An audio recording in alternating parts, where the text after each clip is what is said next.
Xbox, I don't give a fuck. It's stupid, bro. I don't give a fuck. Like, y'all really defend. Oh, well, if Vicious and all these other people and shit are saying that Microsoft Flight Simulator is the game, I'm gonna take their credit over some random nigga really don't know what the fuck you talking about. It's like, all right, bro, you're right. Because these motherfuckers got more followers than me, their opinions are valid. You're right. My bad. I forgot how Twitter works. What the fuck you talking about? It's like, all right, bro, you're right. Because these motherfuckers got more followers than me, their opinions are valid. You're right. My bad. I forgot how Twitter works. What the fuck you talking about? Sean Layden because these indie developers are going to these bigger publishers like Sony and Microsoft and shit like that their creativity is going to die. Is that what he's saying? Pretty much. Not exactly. What he's saying is that he doesn't believe their creativity is going to die. That if they like the game, that they have to go back out and make more money to sit up there and get an offer. That, like, you've already shown game that they had to go back. The game is more functional, and since you've shown the game is functional, why should you have? You've already go out and raise more money to get the game published after you shot up. And since you've shown the game is functional, yeah. And he's saying that this is already happening, right? Hold on. Jay. The audio on YouTube is messed up. Y'all, there's a bunch of echoes going on. Hold on. Yeah. Jay. The audio on YouTube is messed up. Y'all, there's a bunch of echoes going on. Hey, Jay's hold on. Yeah. Jay.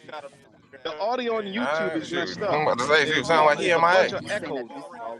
Yeah, give him a minute. He'll hop in. Hold on. Yeah, but nobody can understand nobody's thing because it's just echoing. Like, I mean, yeah, give him a minute. He'll hop in. Yeah, but so I have to jump on here and let y'all know because Jay. I mean, there's an echo or something. Yeah, but that's why I got on here to tell y'all. I can't understand anything going on YouTube. Okay, I'm sorry. That was my fault. The volume was on. I apologize, guys. All right, go ahead. Do y'all thing. I'll be back on later on. Okay. Audio should be fixed now. Just cut it off. Okay. Yes. So as you guys know, if I have the audio on for YouTube, the app on the same on the laptop, it's gonna record that because it's recording you guys coming from the Discord. So, that's my fault. So that's why we had double audio. Okay, we good. We should be better now. Oh, that was I can understand. The audio was on because I was looking at some shit. I didn't get any sleep. I probably got like 2 hours of sleep, which kind of put things into perspective because I keep thinking I don't get a lot of sleep, but compared to last night, I really didn't get a lot. No workout today, just nothing. I'm just gonna try to go hour by hour and make sure I don't pass out. Okay. So the news for the firmware broke before the 9 o'clock hour on the East Coast. It broke before the 8 o'clock hour on the East Coast. It broke before the 7 o'clock hour on the East Coast. I believe it was around the 6 o'clock hour when the news had broke. It came in the form of a third-party website talking about third-party SSD was compatible. I wrote it off on Twitter as a clickbait rumor. I posted as such. I came back about 2 hours after that with the confirmation. Big shout out to Pio, which was the first one that broke the news that morning that I saw on my Twitter timeline. That it was confirmed that we were gonna have a brand new software update beta that I've already signed up for. I have to keep checking my email through the day to see if they pick me. But if you're in the beta, you will be able to start testing out the ability to add memory to your PS5. The SSDs are expensive for one specific reason, because SSD is expensive. They have always been expensive. I only have about 200 gigs in this laptop that costs almost $900. So that's putting things into perspective. SSDs are expensive. The longer you know, that they're out there. And we're talking about SSD. I mean, the bigger that they are, we're talking about SSDs are anywhere between a gig. Well, I mean, 1 terabyte to like what, 4 terabytes, and I only have 200 gigabytes and about 200 something gigabytes in this SSD for the laptop. The PS5 is like 6 something, and people were like, "Why is it 6? Why is it such a way?" They're expensive. They're very expensive. I think people with a brain should understand how expensive SSDs are, especially when we're talking about the ones that are going to be compatible with PlayStation, which we have talked about on a live stream a couple days ago. Again, this goes along with the prediction. PlayStation making sure they get news out the way before August. This is big. Because along with the information of the SSDs being compatible only for the people that are in the beta. If you're not a part of the beta, I mean, I'm not gonna stop you from buying an SSD, but it won't work for you. You know, so it's crazy. I am on a blog and I'm not seeing a link to any of the fucking that's going on. So I was expecting to see a link. I'm gonna go to M4G. I wanted to read off some stuff. Let me get the chat up. Again, good morning to everybody here. Thank you for showing up. Link is here, I believe, right? Or is that Rob? It's Rob. Damn, y'all got a similar profile picture. Damn, I suck at names. Okay, so Rob is here, Rec is here, Games for Eternity is here. I thought I saw True Witty, but I know that DJD was just in here. Verge Brizzle, what's going on? SS9 Vegeta is here. Mike Johnson is here. Vegan VR King is here. Nick is here as always. The finest. And somebody new is here. I'm not calling your name out because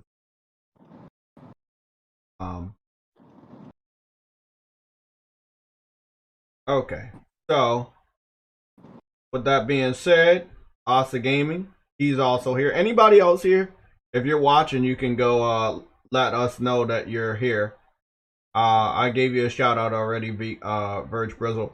I'm hoping you're pleased with our coverage yesterday of the fact that Flight Simulator barely reaches 120. So I appreciate you bringing it to my attention, but it feels like I went and did research for the reason that it does not get to 120 most of the time at all. It doesn't stay there for over 20 seconds. It doesn't even stay there for 5 seconds. That shit was. Hold on, I'll be right back, y'all. I got a phone call. I'll be right back. Okay. Wait. Are you talking about Flight Simulator? Yeah, I'm just updating Verge Brizzle on the research we did after all of the super chats, and we found out that, you know, it barely reaches 120. It goes. I'm trying to remember his name. D-Batch. D-Batch had put out a tweet saying it was from 80 frames per second to 120. But the lowest that I counted was actually 30. The lowest that I was able to take a screenshot of was about 40. So he lied. And when he said to 120, he probably shouldn't have said that because it only reached 120 very few times. Other than that, it was under 120. So it wasn't worth bragging about. Like I said yesterday, you probably don't want to die on that hill, but you know, Xbox fans are so desperate for anything they conceive as a W, and that was one thing they thought was a W. The console war is over. I sound like a broken record because I said this last gen when PlayStation was able to get the 10 million way ahead of time, but it's over. The first person that gets the 10 million is the winner. The PS5 got the 10 million. That represents PlayStation. PlayStation has won the generation. Good shit. Verge Brizzle, you got the power. Bro, I know you're on my friends list, so we might be able to actually team up or go head to head. So we're gonna make a date to see when we're both home. and get on PlayStation All Stars and see if we can go head to head and do a 1v1 or just play around. Okay. Yeah. So how do you even do that with the online being off? The matchmaking is off, but I'm not sure if the invite a friend feature is off. But they do give me that option to invite a friend. So we will see if it's on or off. I don't know how that works. Okay. So we just have to test it out. But I do know the online matchmaking is off. Okay, Jay, let me ask you the question that I asked the panel earlier. Mm-hmm. Do you feel it's right for an indie developer to have to go out and raise funds before they can get an offer from one of the conglomerates to publish their game? No, it's not right. I don't know that, but I feel like it is wrong to get money from a certain fan base, and then once you're acquired by a company, you fuck that fan base over that help fund the game and that you would know would go on to buy the game, and then now you are owned by a company that does not believe in having their gamers buy games. So fucking over the people that actually have to pay for your games and giving everything to the people that don't pay for your game is backwards. So, and I know you're talking about Double Fine, and we're talking about Psychonauts 2. Like I said before, I do believe that if you have a PS4 Pro or PS5, you need to skip that game. You're not getting what you should be getting. Well, no, I'm talking about an article that I heard about that Sean Layton said that it would be bad for indie developers to have to go to one of these conglomerates and get told, oh, well, we see your game, we see it works, we like what we see, but we want you to go out and raise the money first and then come back to us and we might just give you an offer. I think that's not right. Who does that? Did he name any names of people that do that? No, he didn't name any names, but I don't feel like that. I don't think that's right. I don't think that's right. That's fucked up. Yeah, that's pretty fucked up. I know that Microsoft probably does that shit because they want the shit on their service. They're basically at this point in time like a fucking dollar store, like whatever little bit of cheap ass content they can get in their store, they're gonna try to get that shit and pay these smaller developers whatever price, but they're not helping them create the game. They're not funding anything. They're not doing the marketing. They're not doing any of that. And that's the thing that I'm saying is like if I have to go out and get the funds to do the stuff that I'm coming to you to get done, I'm looking at it like this. We got the game pretty much 90% complete. We just need that little boost and we need that marketing done. If we get that marketing done, we already know that the game is going to sell. It's going to sell like gangbusters. You've seen it. You liked it. You've done like play tests with other people and focus groups and they like it and they're willing. Why do I have to sit up there and go and get a GoFundMe to have my game published by you? So basically, it's like big bank take little bank, but I got to go out and get little bank first. No, that's not right. I don't care if Nintendo, PlayStation, or Xbox is doing that. Even if Steam is doing that, which I do believe to a degree they have to, because when you put a game on Steam, they're taking 30%. So yeah, I don't think it's right for anybody to do that. The smaller developers. But I don't believe that every indie developer needs a handout. Do the best job you can do. Make your game look the best. Give that idea to one of these bigger studios. See, hey, what do you think of this? Don't put out no fucking cell phone style looking game that looks like a Super NES title and expect to get all the offers in the world. It's not working like that. We're sitting on Generation 5 technology. Games should not be looking like they came from Generation 2 and 3. At least 4. See, that's the bad thing is that we know that, and we know what they're capable of. We've seen like awesome games that are out there, but then they get swallowed up. And we don't know whether or not they got cut that same type of deal where it was like, oh, well, yeah, until they get released from said company, like whatever contract they had, they come out and tell after the fact was like, oh, yeah, we had to put a bunch of our own money in this before they would even look at us. And then after we put our own money in it and they looked at us, they was like, it still wasn't enough. Why don't you guys go and get crowdfunding behind it to see if people are actually hyped to buy your game? And it's like, damn, they had to do double work when they could have just did the crowdfunding and been like, screw this big publisher. We'll publish it ourselves. True. Shoot, I mean, shit, man. I didn't know that that's what, what it was going to be. But shoot, if that's what it is, I'm looking at a lot of them kind of sideways now. Yeah. Look, I don't like that. I mean, you sharing this with me for the first time, just hearing about it. I don't think that's cool at all. Again, but just on the other side of that, like I said before, make sure your product is the best it can be before you even try to pitch it. Like a Little Big Planet type of thing. That game to this day still is better than some of the indie games that I see on the PlayStation Store.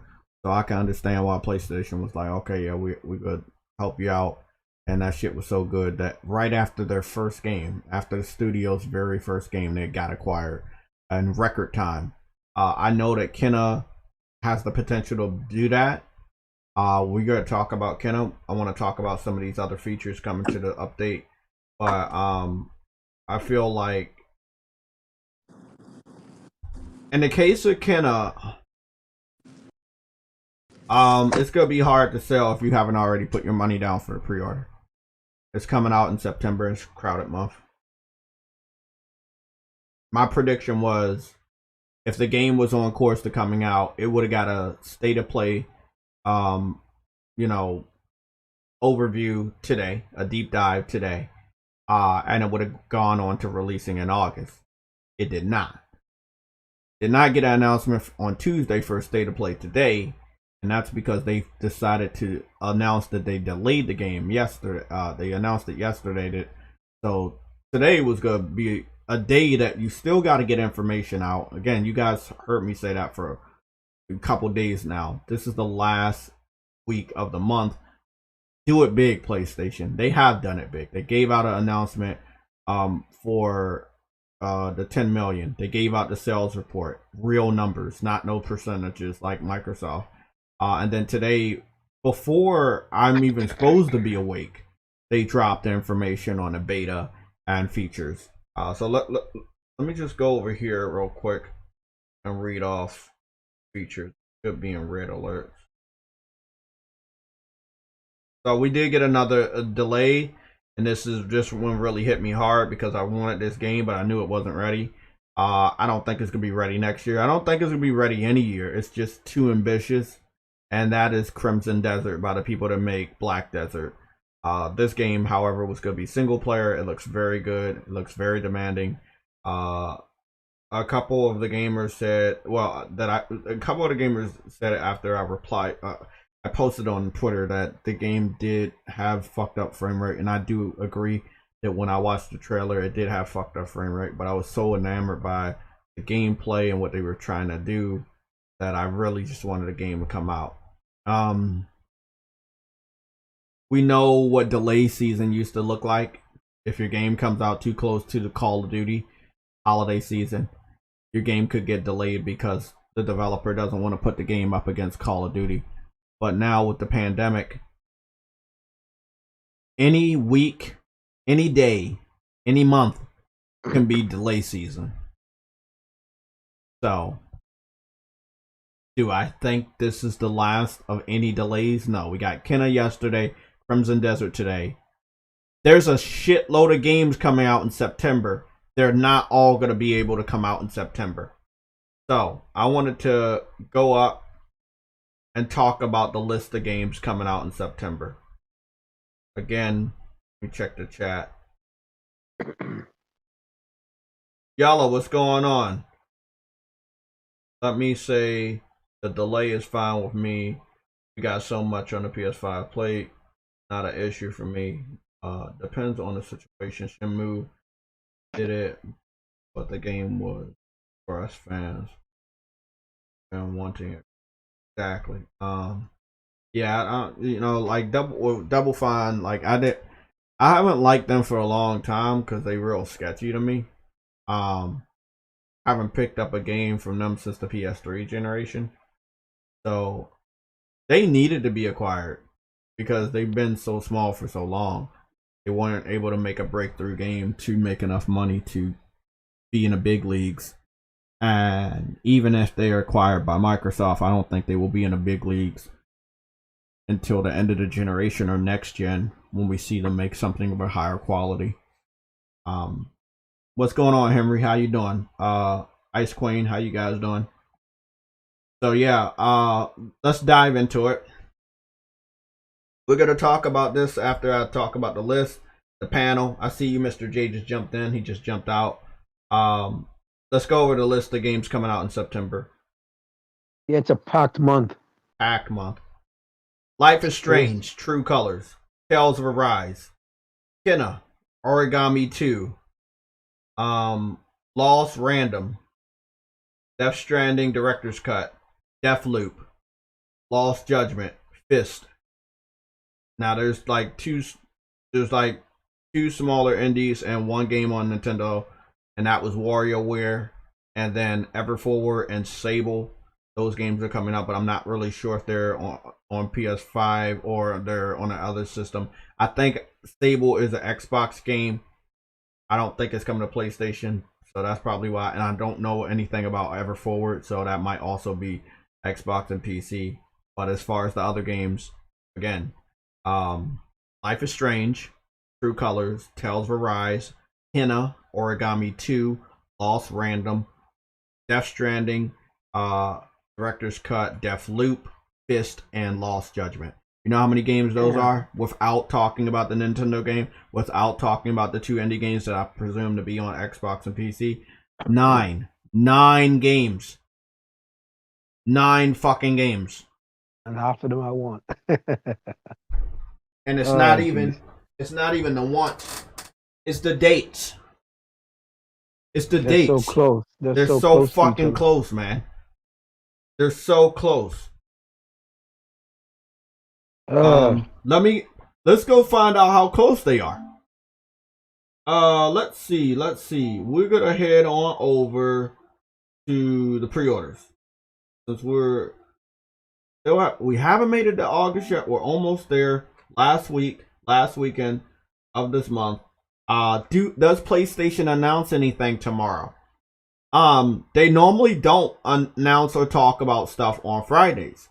They get as much out the way between Tuesdays and Thursday that they don't talk that much on Friday.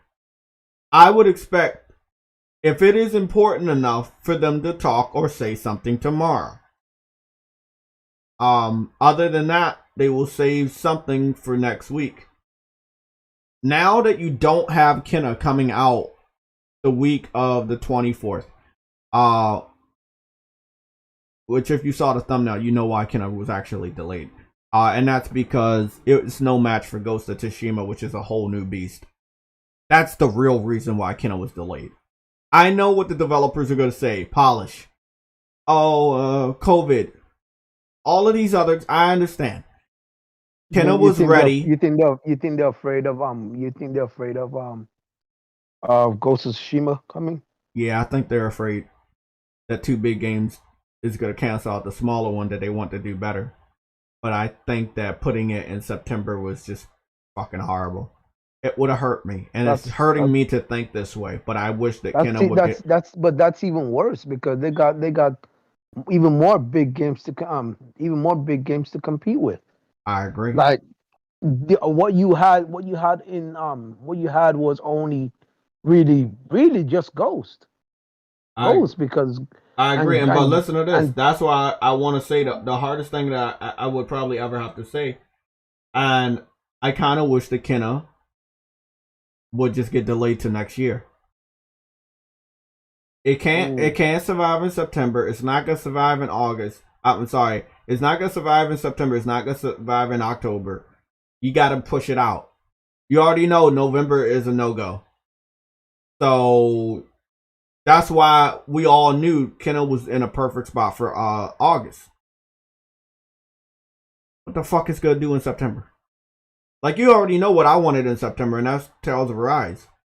And if I can get a quote from the developer that, you know, they don't block scenes and you can take screenshots and videos and shit, then I pick that up day one. But I just wanted to go over what we got for Deathloop. So Deathloop is a September 14th. Then you have Death Stranding, which is September 24th, 10 days apart. Does anybody remember what Kenna's new release date was? Wasn't it like September 20 something? Yeah, it was no, September 21st. That's what Kenna's new date is. Okay. What the fuck is the 21st? This stuff is important. That's why we get information for you guys. That's why we get dates, days, all of that shit's important when it comes to predicting shit and knowing what the fuck's gonna happen. One thing I predict is something that's in September is getting delayed out of September. Doesn't mean that it'll be Kenna. It means it could be something else. Look, Sony would normally spread their shit, right? And what that means is one game per month. One big game per month. We were on that pattern, but it was a weird one this year. It was one big game every other month. I'm perfectly fine with that with a pandemic, as well as picking up older games that I haven't got to play in the previous generation and all these crazy sales. I'm gamed up. Kenna can get delayed till next year and I'll be straight. Yeah, but you got to also understand, Sony's not in control of the teams that are delaying their games, especially if they're not first party teams. Yes, but you invested a lot of money in that shit. You cannot tell me Sony did not have a hand because they already confirmed Sony had a hand. So that game is going to need a push to make people remember. It needs a state of play. It's going to need a state of play deep dive, or it's going to be it's going to need to be included in the brand new PlayStation event for August that I do still believe is going to happen in August. Now more than ever. PlayStation is trending. PS5 is trending, obviously, because there's a lot of good news. Again, you got the 10 million. You feed off of that momentum by announcing the firmware, brand new firmware update that is not only giving us SSD support, which we were just talking about yesterday, but also fixing the UI, doing something new with the trophies so you can find your trophies, making it easier to find PS4 and PS5 games. I want to detail. That's come. They announced that. Yes, these are features. Go to the red alerts, scroll up a little bit. I had texted all the features that was posted on Twitter. So if you want to just go read over those. There's a lot of so I can understand why PS5 is trending. Oh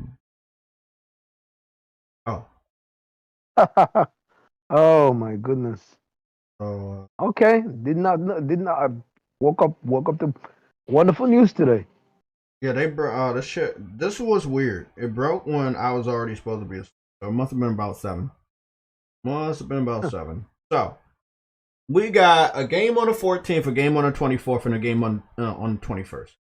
I'm only gonna guess that the 21st is a Friday. I'm only gonna guess. No, it's a fucking okay. The 21st is a Tuesday. And Death Stranding comes out that Friday. That's still, I don't know. I'm not saying that people are gonna pick Death Stranding over Kenna. It still can hurt because you have 2 big games in a month. You have to push that game though. You have to start advertising it. You want it to do good. Don't leave them out there to dry. Yes, the game has charm. Yes, people really like it. But you can't only expect that that's the only push you need. This still is a small studio. And I feel like if you can put out a state of play focused on the gameplay or something, it will be very beneficial to the sales of that game. Obviously, they want the game to sell so they can acquire them once it's a success. I want them to acquire them regardless of the sales. That's a very talented team. They need funding. They need more resources. So, like I was telling someone on Twitter, we don't have to worry about delays when it comes to Ember Labs in the future. But somebody said their group of 16 people is really amazing that they made something like that. But I want Sony to help them out. They do. They have to help them. They have to acquire that studio. Staff them up with some great fucking people. You got to do it.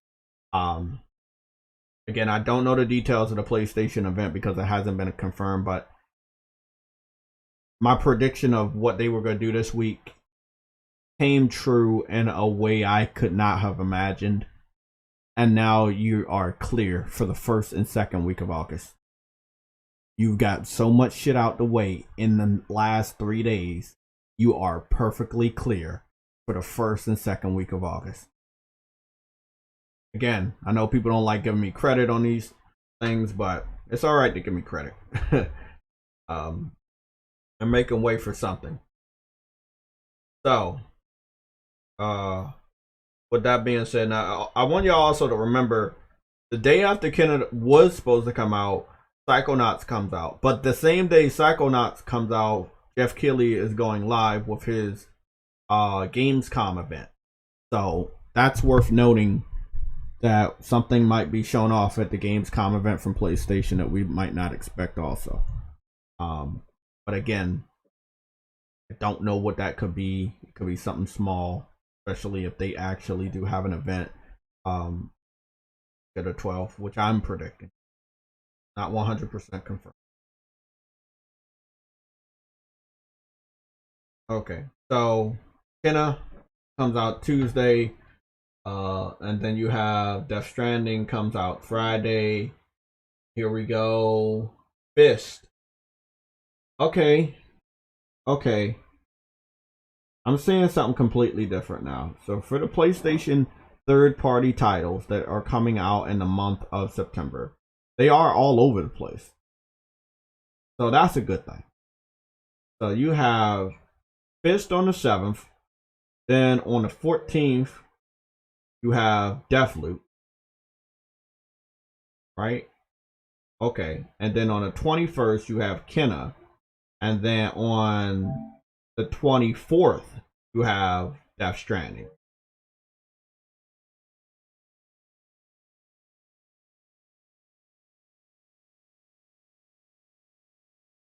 Made sure they hurried up and changed the release. We're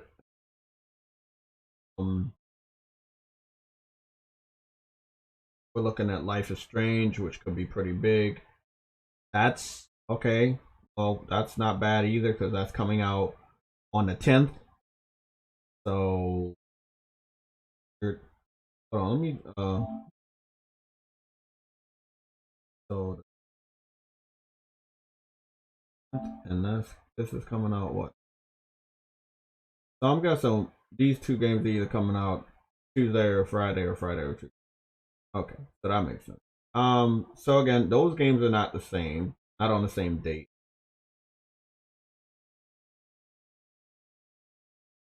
Lost Judgment is coming out on the same day as Kenna. That could be that could be a problem for Kenna. There's no threat by Guardians of the Galaxy. And last but not least, we're talking about one second.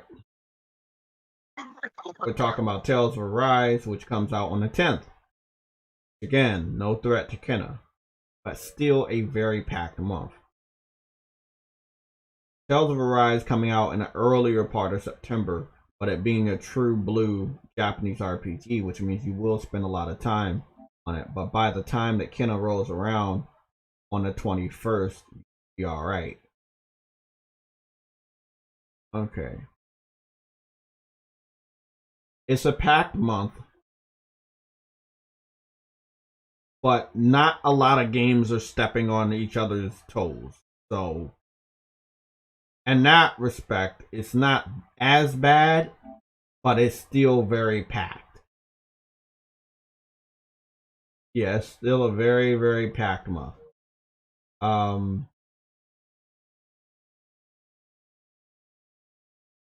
the other stuff, let me see what else. This is coming out on the 10th. Okay, there we go. There's a overlap right there. So basketball, Tales, and I believe, yeah, basketball, Tales, and Life is Strange are all coming out on the same day, which are the 10th. So they're gonna have to battle it out. Don't worry about basketball. That's not going anywhere. If somebody goes somewhere, it's gonna be somebody smaller than basketball, and it could be Tales, it could not be Tales. They're showing off a lot of Tales, so I don't expect it to move. Gamers are not made of money. I know I'm not. Let me see what's going on with Madden. Is that August? Yeah, that's August. August 20th. No threat there. August you get football. September you get basketball. When is FIFA coming out? FIFA comes out on the 27th. Also getting soccer in the next 2 months. We're getting a lot of fucking sports games. What I was talking about, truly. September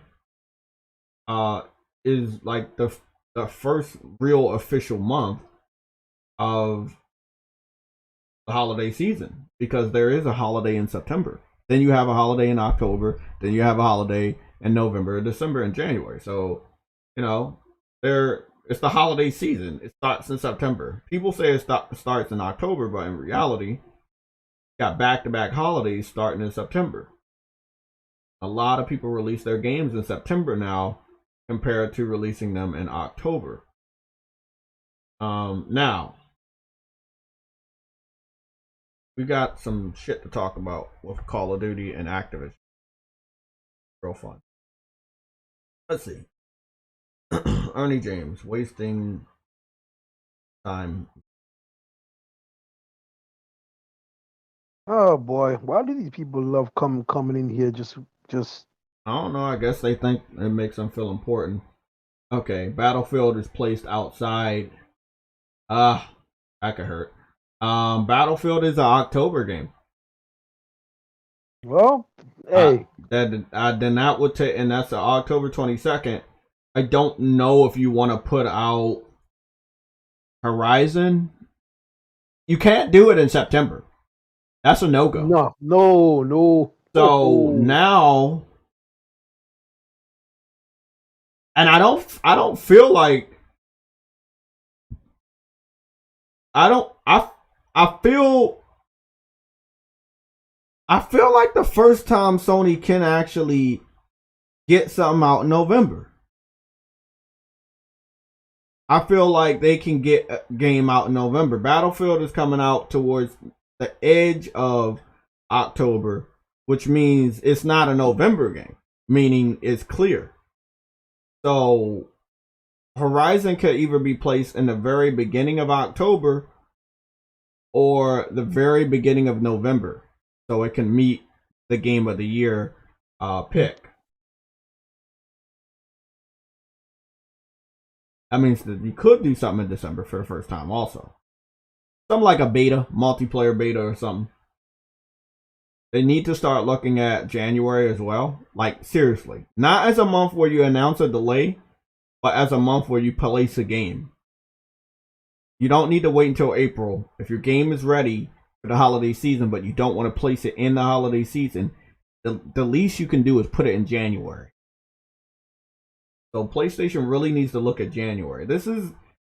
I'm telling you, y'all think this ain't fucking important. This shit is very important to know where games are placed, because they're thinking the same way.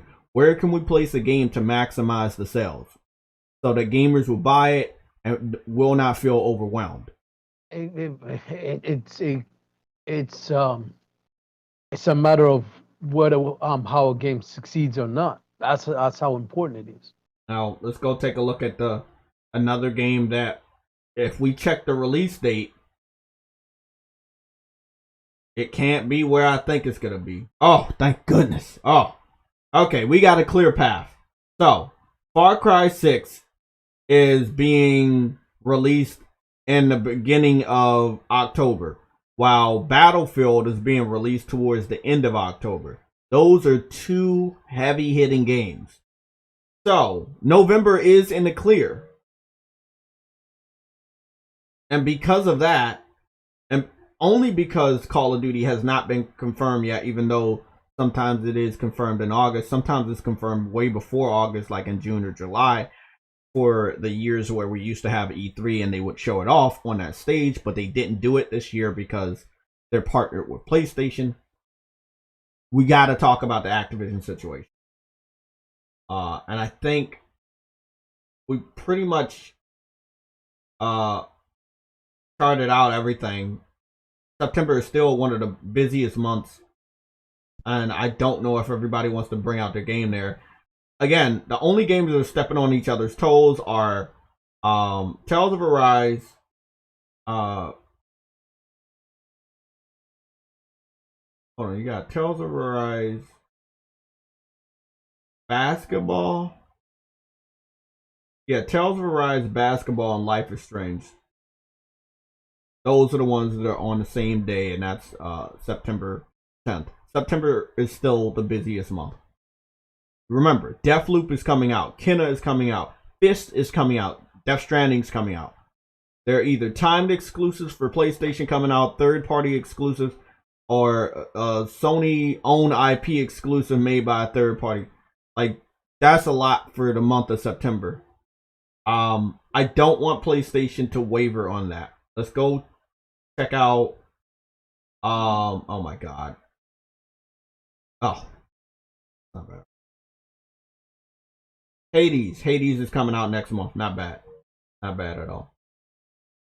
But again, when it comes to indie style games or games that are indies, I think that August was a little packed. You got Hades, then you have Psychonauts and Kenna, and then on top of that you have Ghost, which is going to destroy a lot of games because it's a big game. Very popular game now. So I think PlayStation is smart. Keep Ghost in August. Still a very big game. It's going to have legs. People that probably never got to play the game pick it up for PS5. You know, if they still got a PS4 and they still haven't played it, they'll pick it up for the PS4. You got the expansion pack. It's going to get a lot more people in the game. Again, I still predict that the Ghost will go on to sell 10 million by the end of this year, making it a very, very successful game. You can see the same treatment that they did with Horizon Zero Dawn. So that's pretty much it. We still don't know about Call of Duty. We still don't know about Horizon. Those are some big players. They could push games away. They could push games forward. One could cancel out the other. I think we would just dive into. We don't have anything else to talk about, right? I'm gonna go back to YouTube. Or there's nothing else to talk about.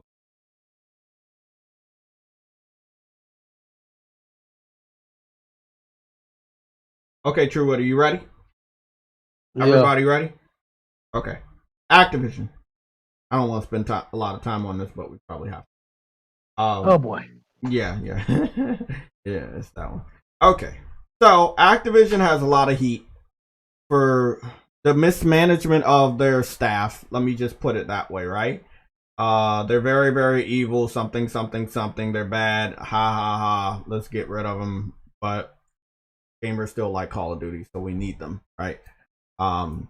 So because they're dealing with stuff that is specifically pertaining to the people that make one of the most popular games in our industry over the last 3 generations, I would expect Call of Duty not to come out this year. If they're going to be doing walkouts, if they're going to be striking, whatever they're doing is going to have a very serious impact on Call of Duty. This could be the first year where you don't get a new Call of Duty. It will hurt this company me and True Woody talked about some pretty important private shit. And we will be looking over the gameplay for Halo today.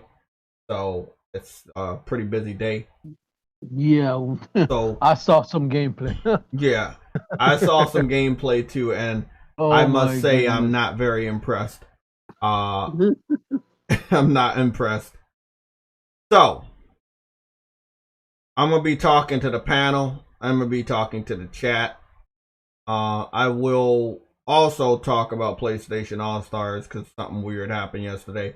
Completely out of my control. I know I'm pushing the game a lot because I think it's a good concept. PlayStation likes the idea of celebrating their studios and also making money off of those studios. And if you combine a game with all the characters, you can keep people knowing who these characters are and then have those people introduced into different worlds that will make them more susceptible to buying other games that they normally don't know. You might get attached to a character, but you don't really know that character. You don't play those games, but because of that fighting game, you might branch out to buy a game that you normally don't play. That was the grand scheme of things for PlayStation All-Stars 1, but they could not execute it properly due to the weird way they wanted you to eliminate your opponents, as well as not having the roster that people want. I was on a big PlayStation All-Stars binge yesterday. Well, sorry, early this morning. I was supposed to be. We're not going to talk about this. This is just a cover image. Let's talk about Activision. I don't know if Games for Eternity is on a mic. That's cool. He'll jump in when he can. True Woody, it'll be between me and you and the 44 people watching. So let me go head on over to the chat. Does Activision need to release Call of Duty this year? Should they take a break from releasing any games to see the deal with the stuff that's going on in the courts? What is your opinion? What do they do this year? Because it's really important. They want to make money. The holiday season is the Call of Duty season. People delay their games because of Call of Duty. That's how big it is. You know, they make tons of money off of Call of Duty every fucking year. With all the drama going on. Here's what I think they should do. They've already got what you call it.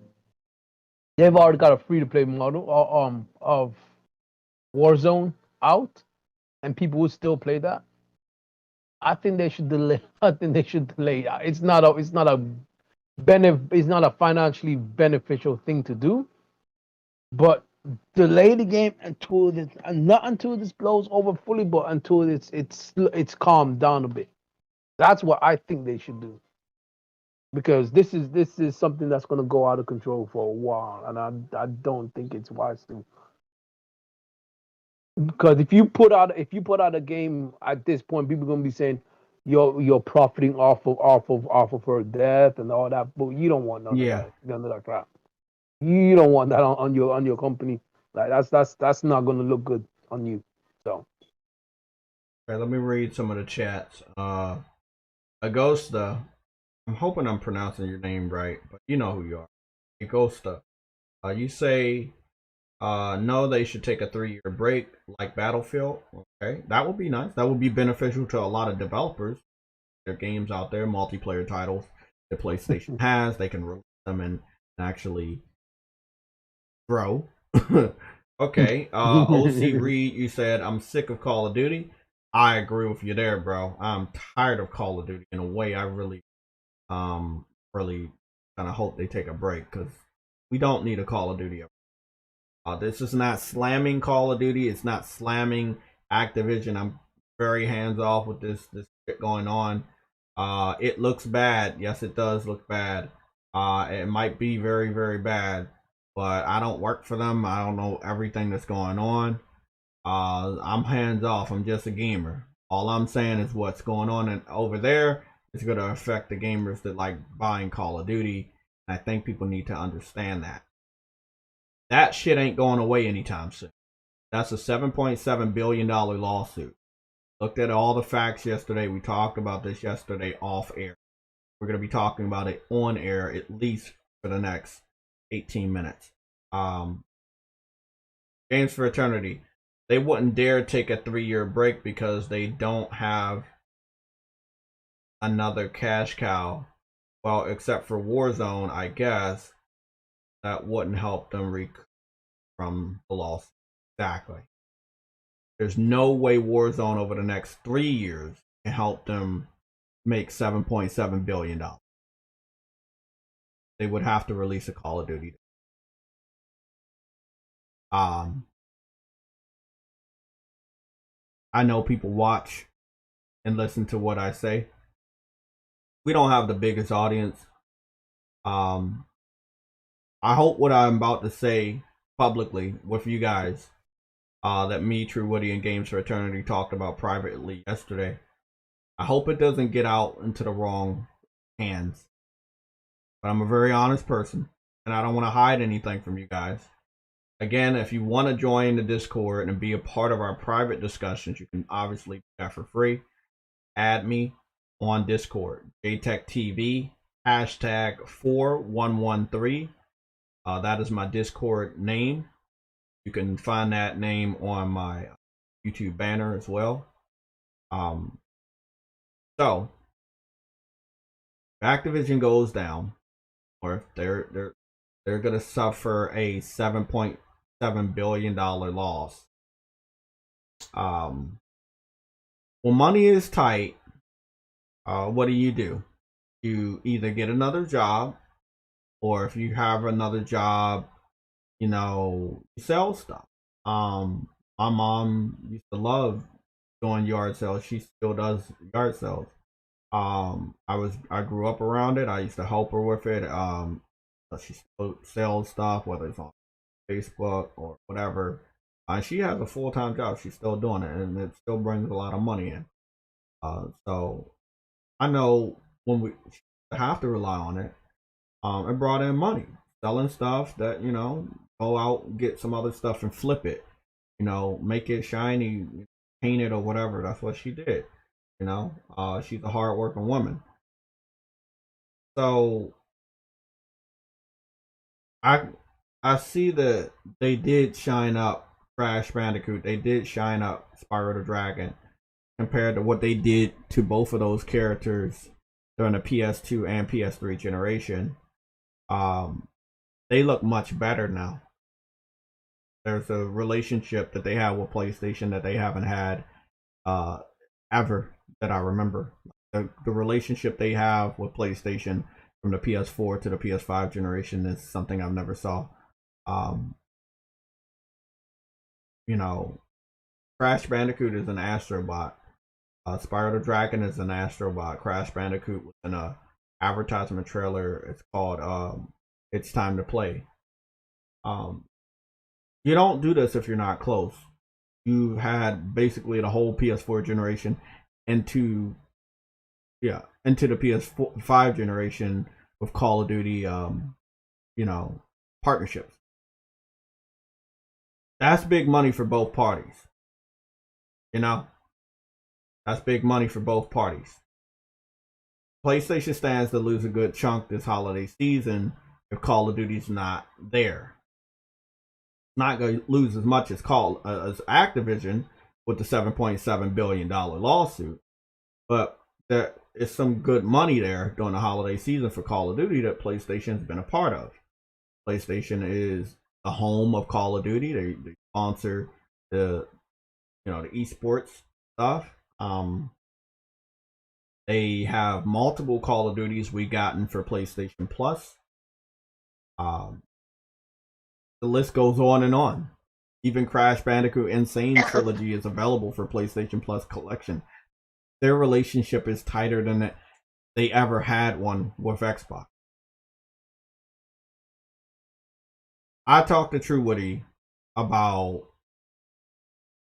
the fact that if you attacked Activision in this way, that it's a subliminal attack. It would not be beneficial. No, it wouldn't be beneficial for anybody that works at PlayStation to speak out against Activision. or PlayStation to speak out against Activision, or for PlayStation to break the partnership with Activision during this rough time, because it's like a winning lottery ticket. You spend that little bit of money, and that ticket is worthless until you know if it's a winner. And there could have been rumors that could be the number on that lottery ticket, or you believe that that's your lucky numbers and it's definitely going to win, but you don't know. So the value of that ticket is the value you put in.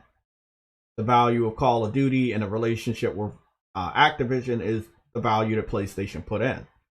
So it's good for both parties. You got that ticket, right? But if you was to say, I don't believe this ticket is going to win, you scratch off the numbers, you don't want to look at the TV show, and you just throw it in the trash, well, someone else might pick up that winning lottery ticket, and then they might win big. Activision. All I'm saying is they should not break ties with Activision based off of this, because someone wants that to happen, because they're going to go and do something with Activision. I understand. We talked about this also. Xbox and EA are in bed together, right? And that's Battlefield, right? And don't get it twisted. I also believe it's an inside job. Yeah, that's true. What he believes is an inside job. There are people that worked for Microsoft that went to go and work for Blizzard that, now, they're in a workplace that had this drama happen. The value of Activision drops. Somebody might want to buy Activision. You know what I'm saying? Somebody might want to buy an IP, could buy Crash Bandicoot, could buy Spyro the Dragon. We talked about this for a while. We don't talk about bullshit. Might sound like bullshit to y'all, but I wouldn't be surprised if Activision, if they're really, really, really in a bad place, can't produce a Call of Duty this year, it can't recoup that $7.7 billion loss. A lot of developers start to leave. That's a lot of money. That's a lot of money. If developers, on top of the lot of money they got to pay for the lawsuit, if a lot of developers leave and say, hey, I want to work somewhere else, then you don't have the staff to get a good product out there. If anything else happens on the outside for gamers to kind of boycott Activision and not buy Call of Duty this year, that hinders the sales performance. The value of this company will drop to the point that somebody can pick them up. Would I like PlayStation to continue to work with Activision? Yes. If they're low enough, would I want them to pick them up? Yes. Yes. Would I want the PlayStation to get one of their IPs? Yes. Buying their IP for a good $1 billion or so, would that be beneficial to Activision? Yes, it would. Do I want Sony to buy this Spyro the Dragon and Crash Bandicoot IP? Yes. I said all of that rambling to say, when you're in a tough spot, you sell shit. Whether you go do a yard sale, you go into the pawn shop. You go sell something when you're desperate to make that money back.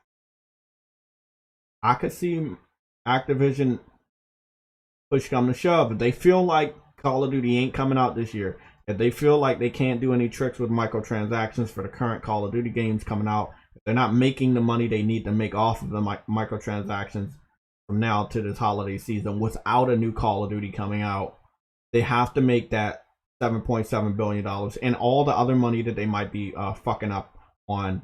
They have to make it back some way. They might have to start selling off stuff, selling off studios. Keep your eyes out. I don't have to be an industry insider to know how this shit going down. These types of stories have been told in many different industries. We've seen it a lot. This is one of the most passionate stories I've ever saw during my childhood and adulthood. What happened with Marvel when it came to movies? What happened to the legend that is Stan Lee? He couldn't manage the company properly.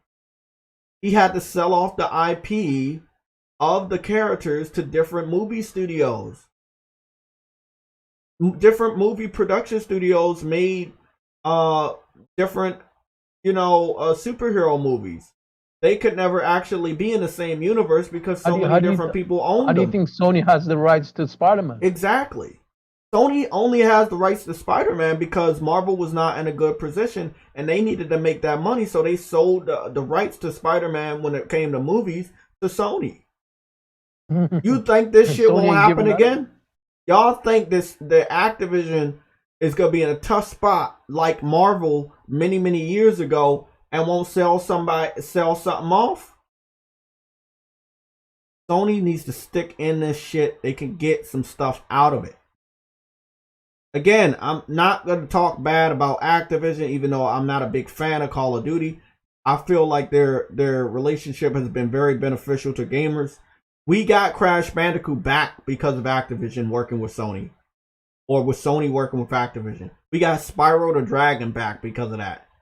We have to be grateful to a degree that PlayStation was willing to play ball and stay in there for the long haul. You got to remember, when they were messing around with Activision during the beginning of the PS4 generation, we didn't expect Crash or Spyro to make a comeback. We did not expect that. Both of those characters are in Astrobot. I went back. I did a lot of research this morning. Sony Santa Monica had replied to a fan in 2013 confirming that it is 100% impossible to get Crash Bandicoot and Spyro the Dragon in PlayStation All-Stars. I sent this to the PlayStation Legion on Twitter. This is what Sony Santa Monica told to a PlayStation fan that was begging for Crash Bandicoot and Spyro the Dragon to be put in the PlayStation All-Stars in order for that game to survive. And Sony Santa Monica said it would be impossible because they just didn't have that relationship with Activision. Fast forward 7 years, Crash Bandicoot and Spyro the Dragon are in a PlayStation exclusive game by the name of Astro's Playroom, which is a launch title game on the PS5. Shit like that would have never happened. Crash Bandicoot Insane Trilogy, the reimagining of the first 3 best games, are available for free to PlayStation gamers with the PlayStation Plus subscription on a PS5. That would have never happened. Too. We have 4 different Call of Duties that have been released on PlayStation Plus. This type of shit would have never happened if PlayStation didn't stick in there during the long haul. Remember, Crash Bandicoot Insane Trilogy, when it was released, they could have just put it multiplayer everywhere at the same time. They gave PlayStation a 1-year head start over everybody else. It's a lot of shit that happened because of that relationship. I'm thankful for that. But if push comes to shove and they have to make money, Sony could be the first buyer of Crash Bandicoot, of Spyro the Dragon. Those IPs are very important. Even if they're just appearing in other people's video games and you don't know what to do with the stories or the games per se, but owning the IPs that made PlayStation great is literally like buying Mickey Mouse back from Fox if Mickey Mouse got sold off to Fox, or buying Super Mario from Sega if a situation ever happened in our history where Mario got sold off to Sega. Crash Bandicoot and Spyro the Dragon are the Mario and Zeldas of PlayStation.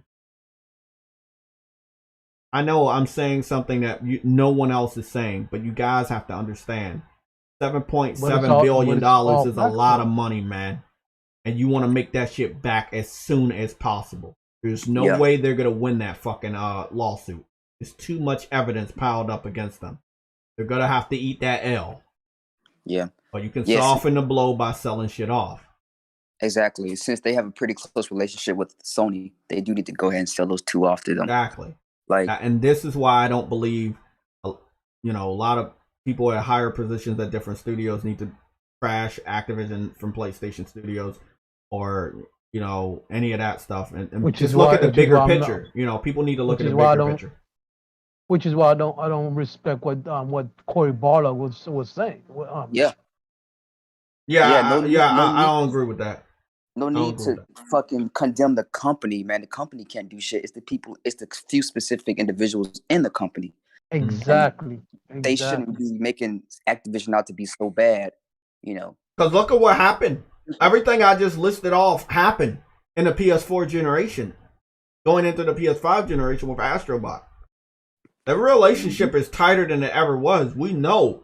Like I said, going to 2013, Activision wouldn't even work with PlayStation when it came to their own characters that they helped create. Now you brought some of their legendary games back that started on PlayStation, and one of them was a 1-year exclusive. Both of the characters are in a PlayStation exclusive that premiered on PS5. Relationship with Call of Duty is so big that PlayStation sponsors the Call of Duty competitions.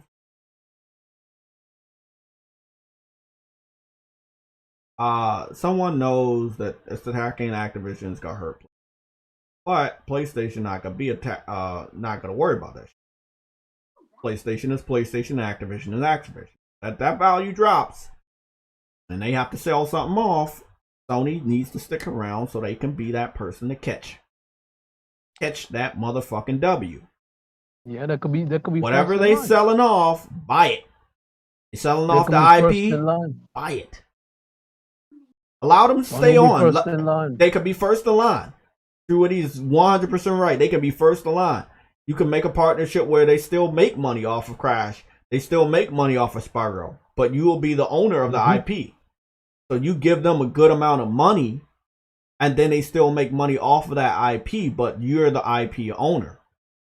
This goes along. Just like how the Marvel Spider-Man deal exactly. Yeah. Okay. I see what you're saying.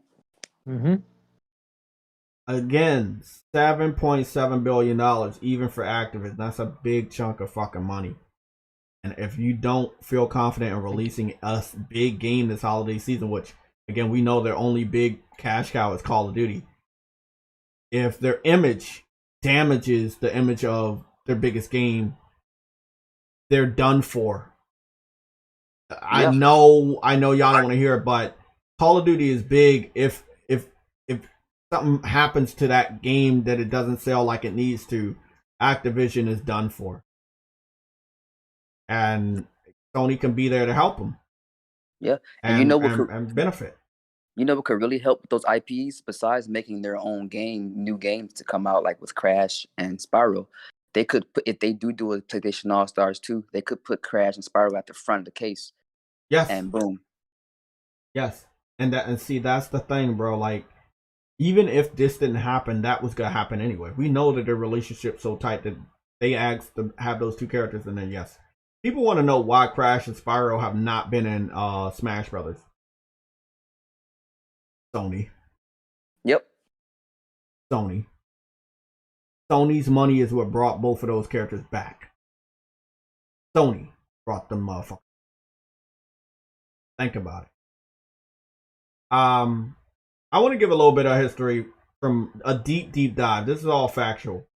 So PlayStation All-Stars was going to go on PS4. It got scrapped because they closed down the studio. This was a theme that I had only saw from a gamer girl many years ago on Twitter. She had posted that she had just joined or signed up for PSN for the first time after receiving her PS4. And that PlayStation emailed her a theme. For so many years, I've only had a blurry image of this. Until yesterday, digging around, searching deep on the internet, I was able to find a very clear image of the theme in question. The theme in question, let me just put it up on big screen. The theme in question had some of the characters from PlayStation All-Stars. So, let me tell you who was in there.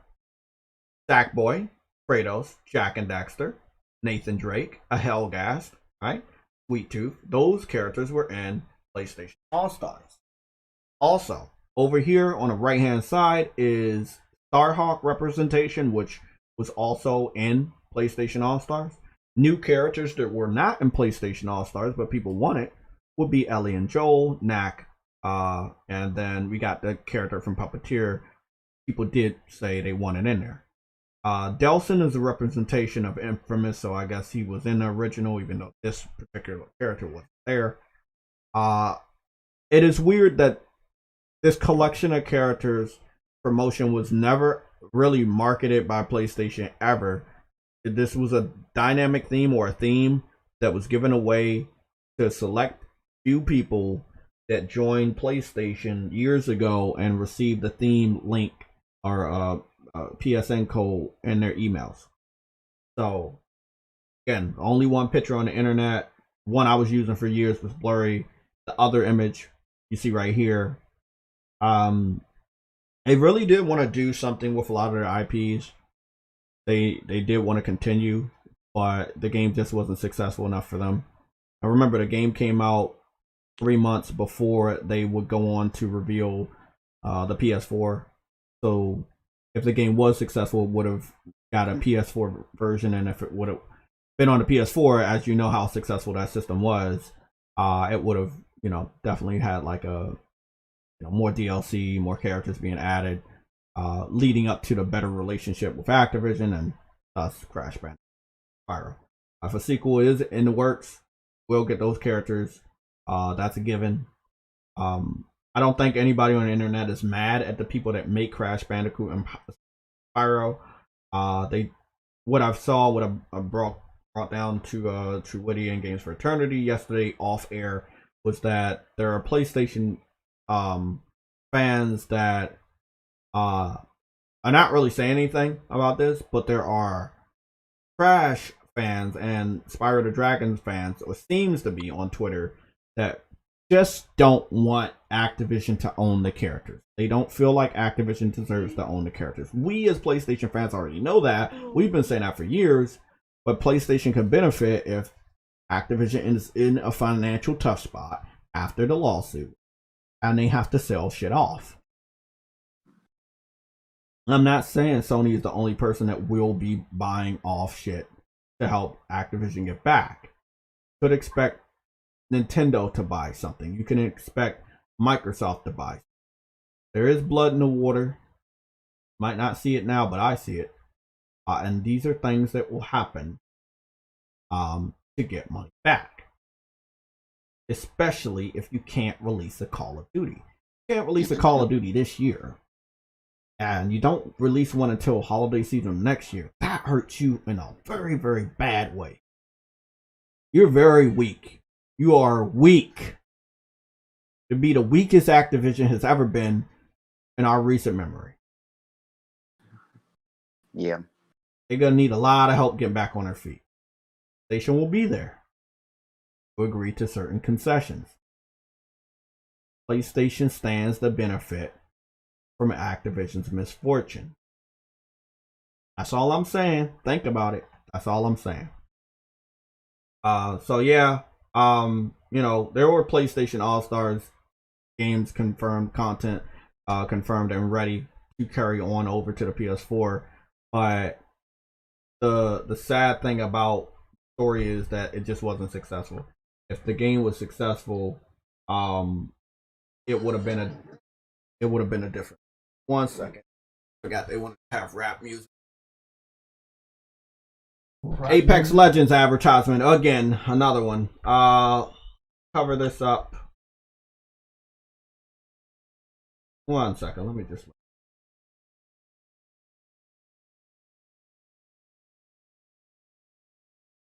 They hyping that shit up like it's fire, bro. I didn't even know people like Apex Legends anymore, man. Good, man.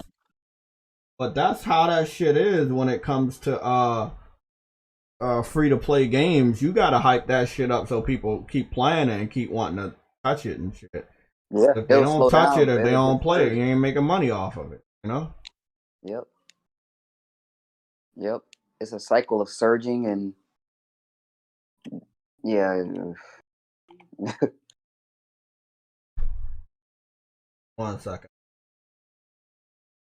Fucking and this is again, this is an image that somebody had saw, but it was already too late by the time it had happened, because when they pulled the plug, they scrapped plans of it coming to PS4, and this would have been like either a port or kind of like a enhanced version of the original game. I'm not bent out of shape about it.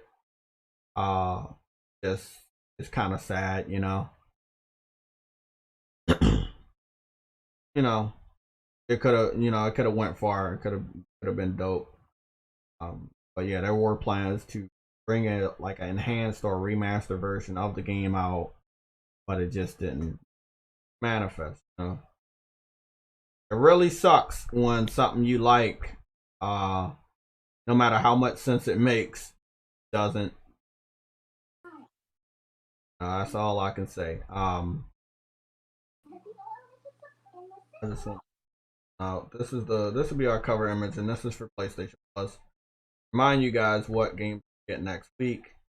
So no matter what games get delayed, we still got a shitload of games to play.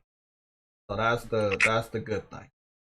So again, Hunter Arena Legends, Plants vs. Zombie Battle for Neighborville, and Tennis World Tour 2 PlayStation Plus titles. We still don't have the PlayStation Now titles, but I'm hoping we get them anytime between today and next week. So let's go look at Halo, Call of Duty edition. From what I saw from Halo, it is ripping off a lot of Call of Duty, especially with the newest map, which is like it's set on Earth and it looks literally just like.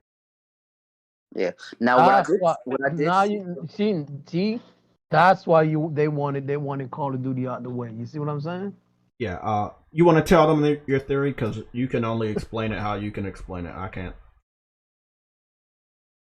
Basically, what I think is basically what happened is they sent 2 people, right? No, 3. Name the people. Name the people you think they sent, so people can have a real clear image of what you're talking about. Okay, they sent what was his name? Oh, I said it yesterday the other day, and I can't remember. I know who you're talking about, but I don't know their names like that. I'm not good with names. I know exactly who you're talking about. So it was a white dude. I know that guy, but I don't know the other person. I can't remember the. Okay, you can't remember the name, but it's 2 people that work with Microsoft that work over there to Blizzard Activision, right? 3 years ago. And what I believe is happening, since now their game is releasing, all this information is coming out now. After all these years, nothing happened, but all of a sudden, right when their game is coming out, all this information is just flooding out all of a sudden. I don't think. 1 second, True Woody. I apologize. Mike Johnson, I just wanted to reiterate about the theme. The theme does not exist. It is not available for sale. Only a select amount of people, when they got a PS4 and they activated their PlayStation account, was sent the email that had that theme. I only know of 1 person that had the theme, and the image that I had for years was blurry. I found a clearer image that was actually on the theme, and that's the one I showed. But I do not have a link to the theme, because Sony only sent it out to select people. So there is no link to buy the theme or download that theme, because it was not available to everybody. So again, I apologize if I wasn't clear the first time. That theme was only sent out to select new PlayStation Network or PlayStation 4 members many years ago. Okay, so it's not available. Yeah. So I can't help you get that theme, because trust me, I'm a theme hunter. And I did not find that shit. Trust me, if I had that shit, you'll be seeing it almost every week. No, I don't have a link to that theme. It was sent select new members of PlayStation. So interesting. It's rare. It was a theme based on a collection of their characters. Didn't see that a lot, and again, but didn't go around a lot. It could have been art, concept art for a future PlayStation All Stars. It could have, I don't know, but it's not an image you see around a lot. Weird, because they know what it would stir up. Yeah, they know what that image was. That's probably why they didn't. It's kind of like they know people want it, but they don't want to take that chance again, so they don't even want to like mess around with it. But I think they're in a prime position to mess around with it. It's a very cool image. Now think about this though. PlayStation All Stars came out 2 years before the 20th anniversary, and we're about 3 years away from the 30th anniversary. Meaning that if PlayStation All Stars was to come out next year, it will be 10 years old and 2 years before the 30th anniversary. With all that, but the thing is, though, these characters are prime and they look like they literally belong in a PlayStation All Stars. Exactly, but hear me out on this. What was weird about PlayStation All Stars is it launched on the PS3 right 3 months before the PS4 was shown off. I think if it came out during the PS4 generation, it would have had much better legs. But they brought it out on an older system, right? 3 months before the new system was shown off. This time, they would basically be bringing it out on a newer system that's already established and successful. So by default, the game itself would also be very successful, especially if you have the right characters. That's really all that matters in that game. You have to have the right characters, because if you don't, people won't pick it up.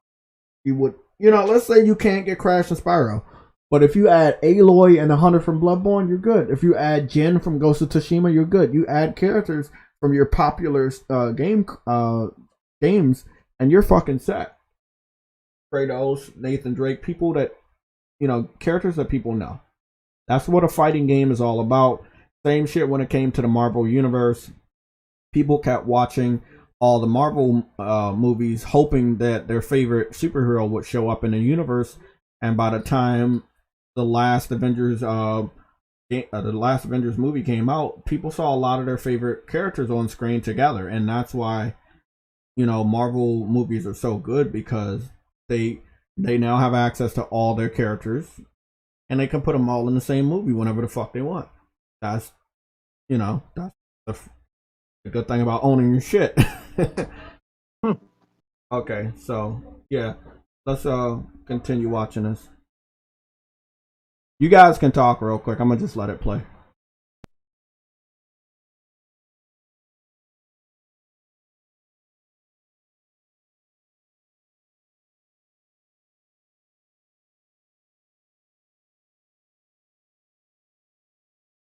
This shit is really, really glitchy. It's really, really laggy.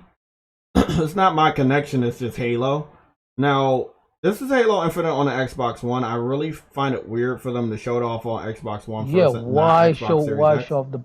Yeah, I don't understand their business, so...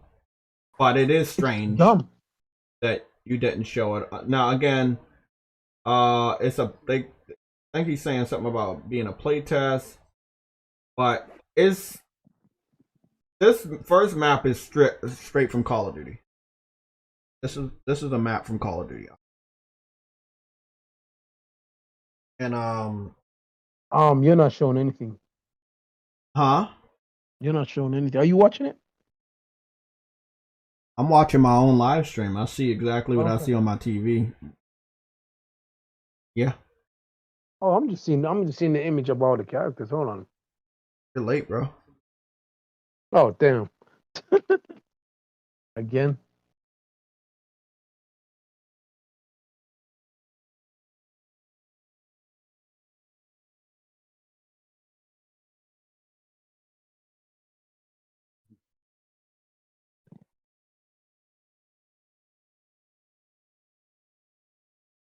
I see your comment, Vegan. You said only liked and knew of Iron Man and Thor and Hulk. I was down with them since the Fantastic Four and Hulk. Bullshit. A lot of people wonder why we don't see X-Men and Avengers and we didn't see Fantastic Four. It's because Fox owned them. It wasn't until Disney acquired Fox that they could add those characters in the movie. Something that could potentially happen with Sony and Activision if Activision falls too low. That could be a big power move. Didn't really want to say it publicly because other people were probably gonna jump at that chance. Anybody. They're an American company. They're not gonna give out the IP for Call of Duty. That's one thing they will keep. Some of the other shit they might not. They might not, feel that it's important to let it go. They might be real quick to let that shit go too.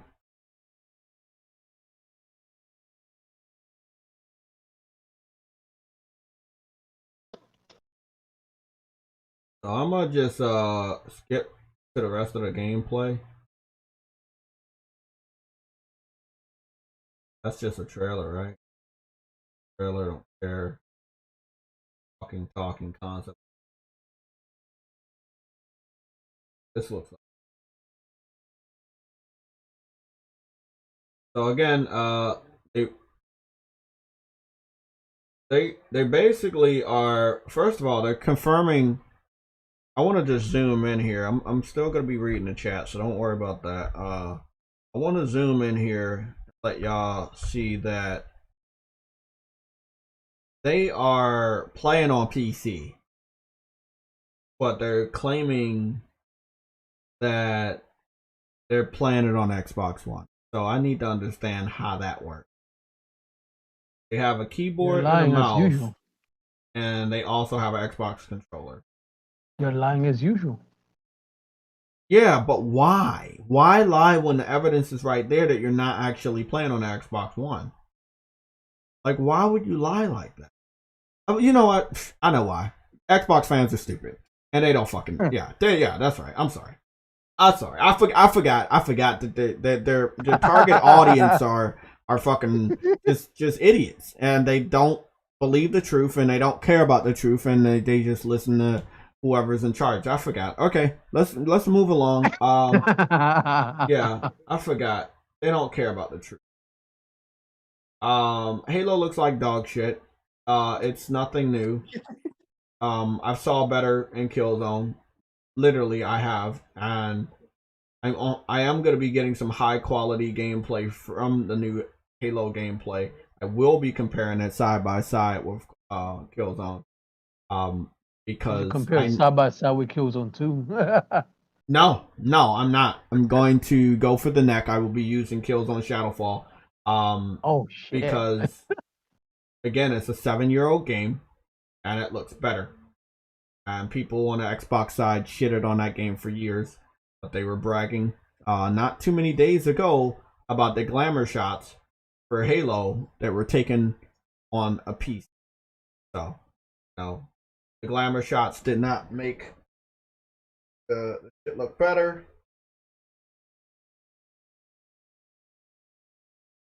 You guys see how they've been capping for how Halo looks, talking about it looks like the best gen game so far. I have not saw anybody say that, but I would not be surprised. I've seen that shit already on Twitter. I want you to be sure to take screenshots anytime you see stupid shit like that, and post that in our Discord. And what is it? Fanboy quotes. We have a section called Fanboy quotes. Post that shit in there. Please, if you see any of that ever again, please take a screenshot, post it in Fanboy quotes. All right, let's see. I'm about to get the one I saw now. Hold on. Yeah. We'll discuss that.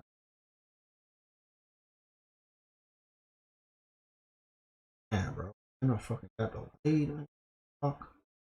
I know, right? That hit me. That hit me too. That hit us all, bro. Yeah, man. I was so ready for next month to play that game, bro. I was just. Yeah, but I believe Kenna was delayed because Ghost is coming out 4 days before, and it's not going to be fair to Kenna because people are still going to be able to play Ghost.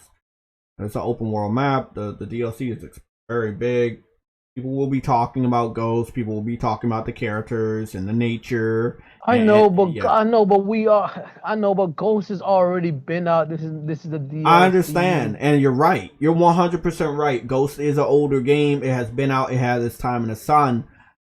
But we're talking about the Ghost of Tsushima expansion that people are going to brag about. People are going to share pictures of. They're going to be talking about the new animals. That's attention taken away from Kena when it comes out on the following Tuesday. So that's the reason why they had to push Kena away. They're not competing against each other, but one is going to outshine the other, even if it already existed. And then you don't want to fuck up the potential sales of Ghost of Tsushima getting to 10 million because that is good for you. No. There's the problem when you got a lot of games, man. You got to figure out where to put them. You got to figure out where to put them. So I'm perfectly all right with PlayStation not having a shitload of exclusives in a year because there's only 12 months in a year. And you got to tiptoe not only around your own games, but you have to tiptoe around third-party titles. Your partner's games as well as third-party. Yeah, it's hard. I see they're only doing 5v5 multiplayer. So this was the tech analysis they were talking about. This game ain't ready. Which one of y'all said this shit getting delayed? I think it's getting delayed. It's 3 months. It's about 3-4 months away. If they just now doing a test and they doing it with 5v5, bro, I don't know if this shit ready. I think that when it comes out, it is free to play. Everybody gonna rush the servers and they gonna have a lot of problems. Look at what happened with Splitgate.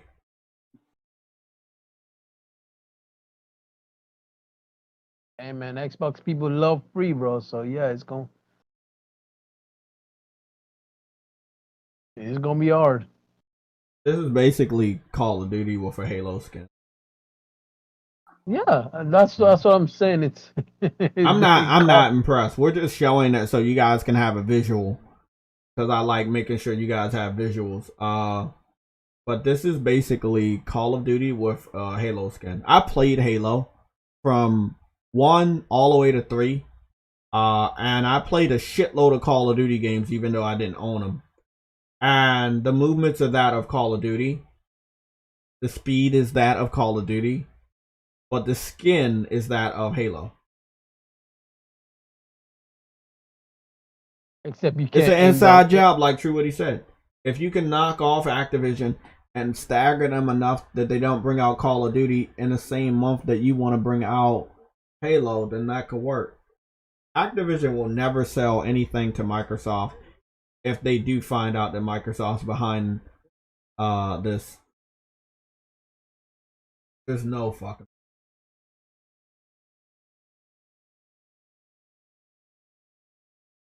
They will sell to PlayStation because PlayStation is literally their only partner over the last 7 years.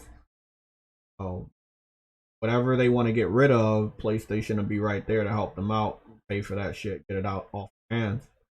I feel like if they sell both the Crash and the Spyro IP for $4 billion or at least $3 billion, Sony should pick it up for that price. They might not like paying that much for 2 IPs, but in the long run, you can make a lot of money off of that. You know what I'm saying? Oh, those are big IPs, even whether or not they like it or not. Exactly. It's you pay whatever they want to sell it for. You make sure you don't want to make sure that money is. Make sure the money is there. You don't want to fuck up on that opportunity. Because I know hurt them not having those characters. But the thing, it was out of their control. People need to know the history of Crash and Spyro. Universal wanted some kid-friendly characters, but they wanted them in the gaming space. They commissioned PlayStation, which then commissioned Naughty Dog and Insomniac to make Crash Bandicoot and Spyro the Dragon. After the first 3 games, and of course 2 additional spin-offs for Crash Bandicoot, the go-kart game and the party game, the contract was over, and then they had to find a new person to make Crash and Spyro games. That's why Crash and Spyro didn't stay with PlayStation out of the PS1 generation, and they went to different people until until Activision eventually picked them up. Call of Duty, Halo is just trash. It is just mega trash. That is sad.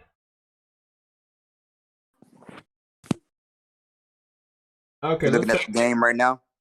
Hold on. Yeah, I was. I'm about to look at this new. I got this notification from PlayStation about this new game. It's not an exclusive, but it's probably an indie game or a third party game. It's a game called Skydrift Infinity. It looks like a racing game with airplanes or something. Looks pretty cool. The only difference with this Halo compared to Call of Duty is that it's a cheap knockoff and it doesn't have ADS. Oh, this is giving me Warframe. Warhawk vibes with the airplane. Yeah, Yo, good. like the whole narrative with no indies and not supporting indies is insane. Because PlayStation literally supports show a different indie game almost every day on their channel, bro. Exactly, bro. Literally. It's not. That's why I don't understand these freaking journalists freaking calling this stupid idiot. It's like Wipeout in the sky. It's like Wipeout video game in the sky. Oh, I like this. Nice concept. So you're racing and you can also attack people. So maybe Mario Kart, but with planes. Hey, that looks kind of cool, bro.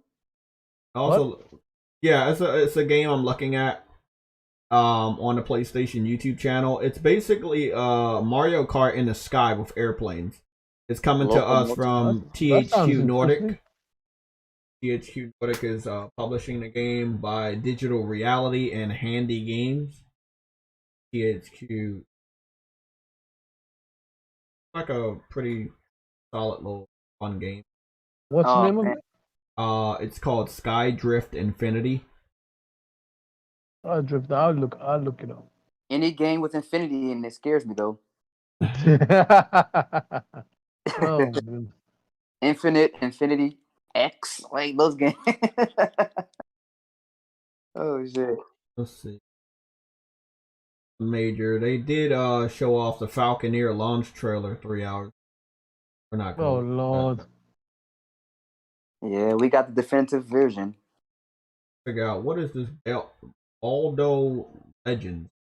So the Guardian of the Owl. Okay, yeah, it's kind of like a Zelda game. Reminded me of Zelda. Give me them Zelda vibes. I might have to pick it up. Okay, I'm gonna have to pick it up. It's like Nino Kuni art style with Zelda gameplay. Oh my gosh, bro, that looks great. I'm about to pick this up. I need to refresh this whole entire thing. Yeah. Ugh. You saw them titties, bro? Yeah, I saw them titties. Yo, I want this. Oh, bro, this looks fantastic. Who is this? We're gonna find out at the end because I have no idea who made this. Oh boy. Oh boy. Was something wrong with your internet? No.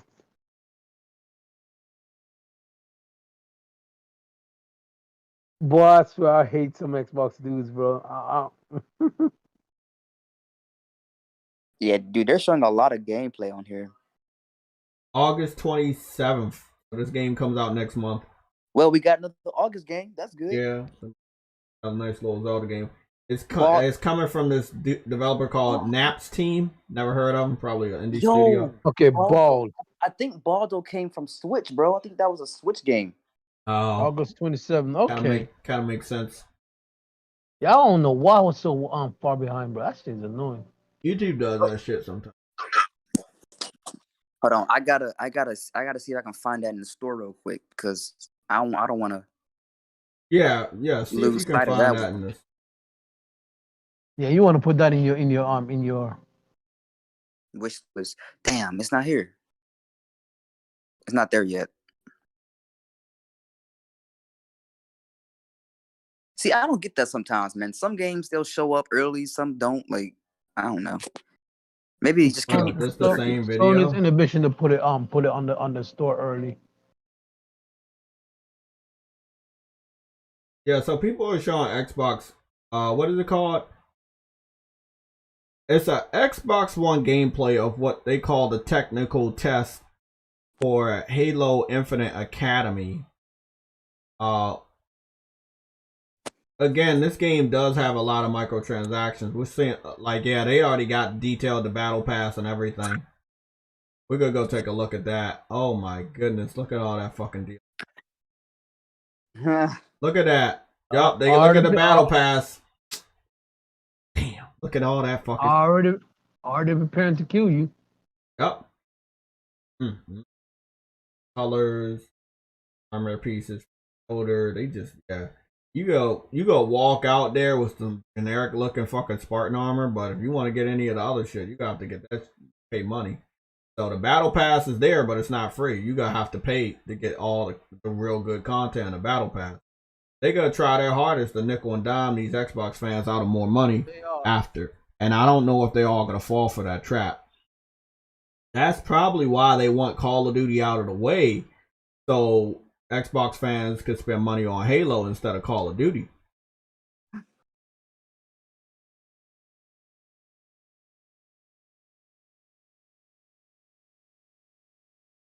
It's sad they don't have ray tracing on the visor. That would be pretty cool, but they don't. They don't even have, no, they just don't have ray tracing in Call of Duty at all. It's not they don't have it on the visor or nothing. They just don't have it in the game at all. Yeah, I know. I'm just saying it would have been cool if they had ray tracing. I know they don't have it, but it would have been cool. It would have made a lot of sense because the visor is reflective. Yeah. But obviously this game is available on Xbox One, so that's impossible. And most lower level PCs can't do anything. No,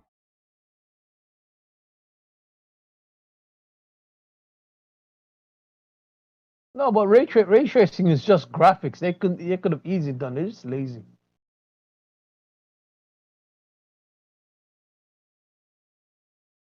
It's just laziness. That's all it is. Yeah, exactly. Yeah. Okay. Let me see. Yeah. I mean, this pretty much is what we expected. You know, you got customization of the Spartan, but most of the good-looking gear you're gonna have to either pay for or get it via Battle Pass, which you're gonna have to pay for to access. So, it is Halo is a free-to-play Halo game. Like, this is what you expect. Very generic. Halo has not aged gracefully because it's just a space dude shooting other space.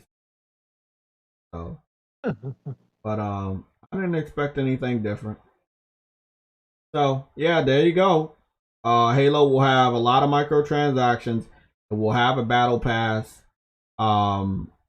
That's the shit. It's going to happen. You got to make that money back. $500 million of development went into Halo Infinite. Not only the multiplayer, but the single player. I'm curious to see how they're gonna make that money back. I'm not sure. As I said, it's gonna be microtransactions up the ass. I'm They're gonna have you pay a boatload just to see skins, and it's like I don't get skins in first person games at all. Like I don't get that. Yeah, it's all a ploy, man. It's really the only thing they can really do to help get people to get gun skins. Come on, man. You got gun skins. You don't need character skins in a freaking first person shooter. You don't need it, but if you release a game for free, you need it in order to get more money because the game is already available to that individual for free. So you gotta try. What I'm saying, you can have microtransaction in a free to play game. That's not what I'm talking about. I'm saying like you don't need like character skins in a freaking first person shooter. You can't see the freaking skin. Only person that can see the skin is another player that you don't.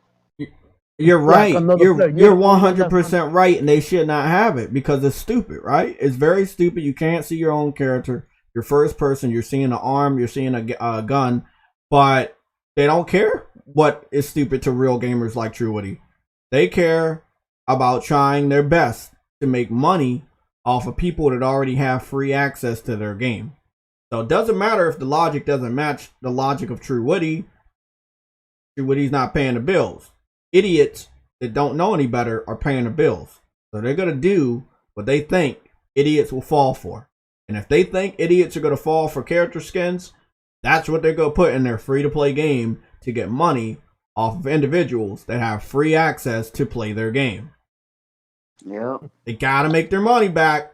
Doesn't matter if it makes sense to PlayStation gamers like True Witty. They're going to nickel and dime them. We talked about this yesterday. They will do it. They will do it. Every single little scummy little way to make money off of this free-to-play title, they will do it. That's what they're going to do.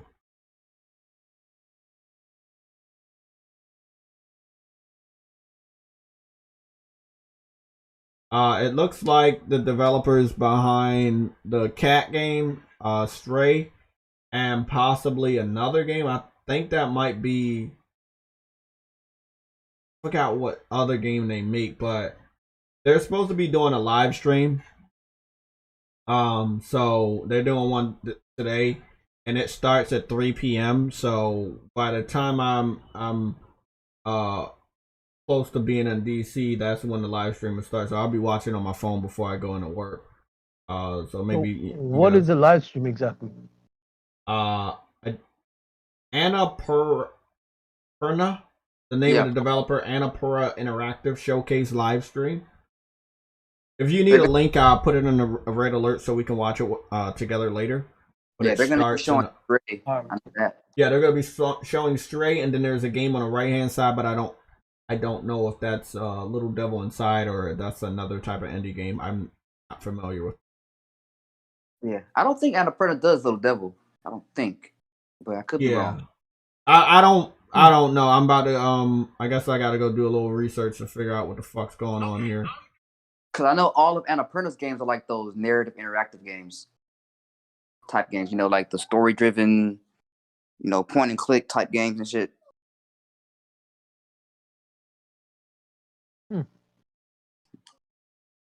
Okay, let's do the research. Okay. God damn, this game beautiful as hell. What game are you playing? I'm just over here playing Genshin Impact. Oh yeah. Oh man, that game is nice. Do a little research because I'm not very familiar with all the newer indie studios. I just know that they make the cat game that Sam wants. They also make a game called, I think they made that Last Stop game that just came out, with indie game.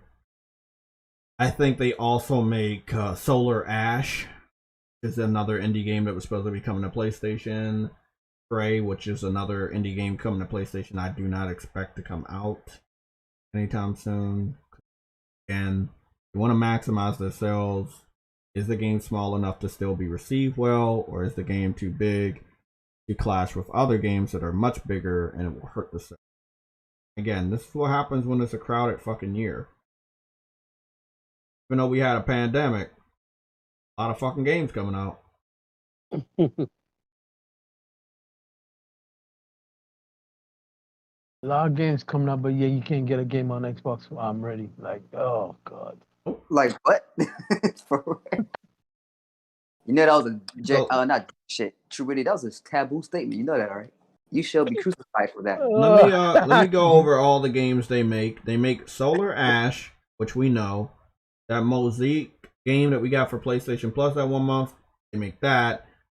Stray, which is the cat game. They also made the Pathless. They're pretty much on a roll when it comes to indie games. They made the Ashen game, which was like the Dark Souls type of game that was on Xbox only, but now it's on PlayStation.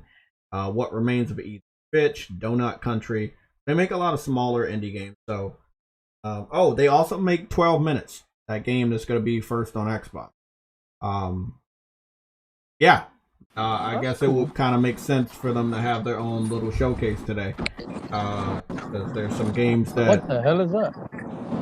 That is Rob. Yeah, I came back. Is that Rob or Link? It's Rob. Okay. I'm changing my profile pic. Thank you. I'm definitely change my profile pic. Change that profile picture so I know who you are. So yeah, it kind of makes sense that they have their showcase because they're known for a lot of games. I expect some delays. I expect some release dates. I want to see more of Stray. I hope the game can still come out this year, but I wouldn't be surprised if we get some delays. I don't expect that the delays are going to end. I do expect us to continue to get delays from now all the way up to November of so many different types of games. Games on other platforms, games on our platforms, indie games, AAA games. Anything can get delayed with, the upcoming version 2 of the pandemic. That was a major excuse last year. Pandemic 2.0. Yep, Pandemic 2.0. 1.0 had a lot of game developers delaying their games, even in the beginning of the year. All the way out of this year, I would not be surprised if many other developers start to delay their game.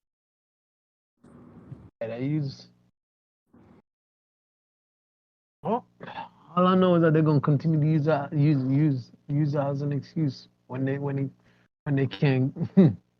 Well, all I'm saying, whether you want to fix the game or not, don't delay it too much because people might forget it exists and you might not make your money. So that's the thing about making sure you don't delay your game too much. Well, the good thing about Kenna though is that people they've already garnered a fan base, so they'll be fine delaying the game. It's just that the people who are waiting for the game is gonna be a hard wait. Yeah. Well, shit. I mean, people are still gonna be salivating for it, so they got something to run the hype. They should just release a demo, and I get killed every time I say somebody should release a demo. Yeah, for them, what are they? What are they, like 12, 15 people in the studio? Maybe giving them a pass on releasing a demo, since their excuse was that they're polishing up multiple versions of the game. This is one of the reasons why I don't like when games go to PC day and date, because you have to make sure too much variables. Yes, you have to make sure you optimize that game for multiple different graphics cards as well as newer graphics cards. You got to make sure it works perfectly well with the PS5 to display all of its features, as well as have a downgraded version for the PS4. And then another slightly enhanced version for the PS4 Pro. So, it's a lot. It's a lot. Well, 50-man team to do, yeah, it is. That's a lot. Let me dive into the Metacritic scores for the newer releases today. If you guys don't mind, we're going to cover that real quick. We still got a lot of time. And that would be for the Ascent, which I was keeping an eye on. It was kind of bumpy this morning. It ended up sitting at a 75. So the Ascent is an Xbox console timed exclusive. It's sitting at a 75 on Metacritic. The game is also available on PC, obviously. Completely different score than that of Flight Simulator, which only has 20 people that reviewed it and is sitting at a solid 92. All of the review scores are positive, and most of them are coming from Xbox-based websites. Kind of makes a lot of sense. People have also went over there to boost up the user score, which is sitting at an 8.4 for Flight Simulator on the Xbox Series X. I don't understand how someone can enjoy being bored. They don't. But if it means capping for something they don't even understand or like, and that's a W, they're that desperate. We really have to understand that there are answers for the questions we ask. And the answer to you don't understand them understanding you don't understand why they would play something that's boring. They don't enjoy it. But they're going to get on the internet and brag about it because it's a W, because they don't get a lot of 90 rated Metacritic games. And they don't care if it's a simulator of you flying in the sky, and when you look down below, the city and the cars and everything on the ground looks like something from PS1. They don't give a fuck. They got a W with the Metacritic for the first time in 8 years. And, huh? They'd enjoy Turd Simulator if it's yes, they would. If it's exclusive and it has a high Metacritic, they would. Yes, they would. They would. Golly. They would. You're not wrong. They'll brag for it. Hold on. My mistake. The Ascent on Xbox Series X is sitting at a 64. Let me get the visual up. Wait, what? Yes. The Ascent is sitting at a 64? Yes, The Ascent. Ooh, the timed exclusive game for Xbox One, Xbox Series X, and PC. The Xbox Series X version of Ascent, which is an indie game that is a timed exclusive for the Xbox platform, is currently sitting at a 64. I'm going to get the link so you guys can believe me, and then I'm going to put up the visual so you guys also believe me and don't ask questions, because it's a little irritating repeating what I have to say 8,000 times. Link is in the chat. Red alerts. I'm putting the link over there, and I'm going to share my screen. Oh my god, they got another fucking yellow, bro. The thing is, when there's a game you actually have to play and you can't just give it an easy ass score, it's gonna end up like their normal criteria. But the thing you need to understand about Flight Simulator, it's not actually being reviewed for the Xbox One. It's just rehashing the same review for PC onto the Xbox. The game is not different at all. It's still the same cities, still the same planes. It's not different. It's only on another platform. So the easiest way when it comes to journalism to do reviews like that of a game that's basically the same is just copy and paste the reviews. So if people wanted to know why Flight Simulator on Xbox Series X has a high score, is because it's literally the same game it was last year with high scores. You guys understand now? Does everybody understand what's going on with Flight Simulator? No one likes it. Nobody is excited for it. You don't actually play it, but it's got good scores because the other version last year had good scores. You can't really change the you can't change the score of a game that already had a good score that's basically the same game. But this game, brand new game on Xbox, it looks just like all the other ones. This is the difference. You bring out a game you can play, never received that well on Xbox. This is what we call the Xbox stench. Exactly. You team up with them and you end up taking L's. I am still excited for this game. Whenever it comes over to PlayStation, I will pick it up depending on the price. But Xbox fans are going to look at that score and reject it, even though it's available on Game Pass.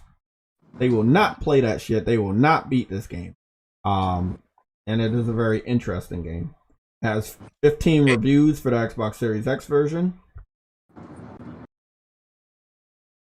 And it has 26 reviews for the PC version, which bumped it up to a 75. One point lower, and it'll be yellow on the PC. And the Xbox One version has no reviews. I wonder what's wrong. I wonder why they gave it such a bad score. The game looks really cool. Let me read IGN's score, which they gave it a 7 out of 10, which is a yellow. The Ascent is a satisfying, gun-tastic action RPG gameplay loop, mixes with the beautiful cyberpunk aesthetics to create a overall enjoyable experience. Neither its story nor its characters are all memorable, and its enemy encounters can stumble towards the end. But its gunplay and ultra-violence in a neon-soaked world combined in a craft co-op friendly game you don't see every day. So it's good. It's not good enough for all the people that review it. I think it's much better than the score. I don't give a fuck if it's a timed exclusive on Xbox. I know this is something special. but the people that are reviewing it, they don't see it as that. They probably didn't put enough hours into it, obviously. But this goes back to the earlier conversation about creativity. Mm-hmm. Those people want a certain type of game. Exactly. And what's funny is this is not the gamer. This is the journalist. These are the reviewers. They want certain types of games that are passed around the office that they review. And if they don't get those certain type of games, they're going to shit on that game. Yep. A lot of the games that they're asking for are all the same. Exactly. Like they're typecasting the games now. Like they either want a roguelike, a Souls-like, a platformer, or a shooter. They want to put them in these little groups and say, okay, well, yeah, it's not this. It got a negative score too, by the way. So if you were really curious about that, the Metacritic score for the Xbox Series X being a 64, it got a red score from Metro Game Central, which you know them, and the score is a 3 out of 10, which would drag the score down. This is just a preview of the review. It says, a deeply disappointing co-op shooter that squanders its excellent graphics on a bland and repetitive attempt to make a sci-fi Diablo. Pretty harsh. Pretty fucking harsh. Again. You just noticed what he compared it to, though. Yeah, he compared it to a better game. But you don't do that. He compared it to Diablo. Remember what I said about them typecasting? They want to put that in the Diablo bucket. It's not in the same bucket. It's a different game. Just because it's isometric doesn't mean it's like Diablo. Like, they need to get out that bubble. This is the thing. If they knew what video games were, they would compare it to Dead Nation or Alienation, which is basically the same fucking shit. That's why I'm interested in this game. And it's 4-player co-op, and you get to customize your character, and it's cyberpunk.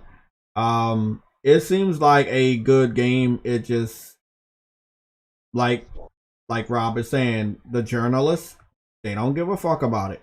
They want big shit. And if it's not big enough for them, they're not going to give it a good score. If they're not getting paid off, they're not going to give it a good score. And now you got all these yellow rated games on Game Pass that is not making Game Pass very appealing for somebody that wants to subscribe for a whole fucking year. And that's why they go week to week or month to month. Or box to box. They're getting Game Pass boxes, Game Pass codes out of cereal boxes and shit. Different snacks too. Yep, cheese is one of them. I've seen that shit. Oh yeah, Cheez-Its, Pop-Tarts, Eggo waffles. Let's see. Hey, damn, motherfucking Frosted Flake cereal. Okay. Dude, why is it that they're trying to give them away now? What, Game Pass codes? No, they're trying to give away Xboxes for, like, basically, you buy a box of cereal and you enter in a contest to get an Xbox. Oh no, I mean, they're just desperate for attention. Yep. They're trying to seem pro-consumer. Trying to seem pro-consumer also. That's part of it. You know, the public view. But that's bad when you get to the point where you got to give your console away because it's not enough of them being bought. You don't see PlayStation do it. They did it once, and then they haven't done it again. Oh yeah, yeah. They got their priorities all fucked up. Like, I mean, dude, I'd be trying to sit up there and get some gaming out here so that I could actually move these boxes and people would actually want to buy them versus giving them away for free when I know nobody wants it. Yeah. Apparently they don't want to put the work in to do it the right way, so they're trying to go on a detour, and that detour is leading them down to hell, not glory, you know? So okay, so again, I want everybody to remember we still have to cover some of the features that we know about for the new firmware beta that will be incorporated in the new massive firmware. The firmware we all wanted to fix a lot of shit that they have been listening to, we are getting. Let's read some of those off.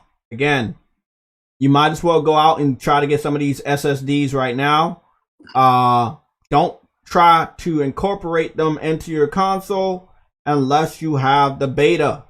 If you don't have the the firmware software beta, whatever, don't try to use the new SSDs because they won't work and they could damage your system. You have to be one of the selected members that are part of the beta, or wait until the firmware update is available for everyone to update so we all can use SSDs. Okay? But you can go out and buy them now if you want. I am going to buy like a smaller one because they're so easy to install. Let me get that information because I don't have it on hand. I apologize. I don't have that information. No, they're crazy. It's not. They're all over the place. So I'm looking at one from Western Digital. This is a 2 terabyte. This is $429. These SSDs are going to be very expensive because they're using a brand new technology that everybody basically had to wait over a year to get. Remember, the PS5 was shown off last June. The SSDs are finally out.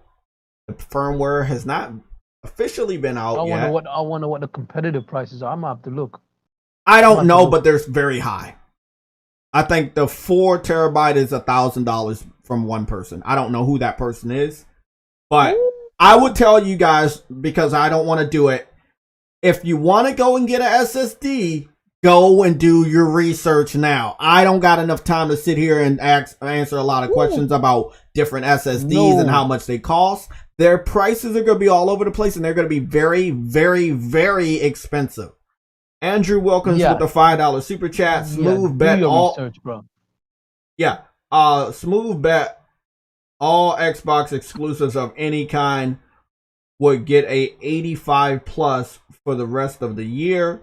He gonna claim media bias on this game. Yeah, I mean, you play stupid games, you win stupid prizes. That's all I can say. Jay, that device that you showed off last time, did you test it out already? It was on the Forever Sunday show last week. Are you talking about the amplifier? Yes, I did. And it does increase the resolution from 720p to 1080p. So I can confirm that. There was a couple of images that I put out for PlayStation All-Stars on Twitter that were 720p, and then there were some that were 1080p. So it does make it actually did bump up the it does bump up the resolution, and it makes it smoother. Okay, so it works.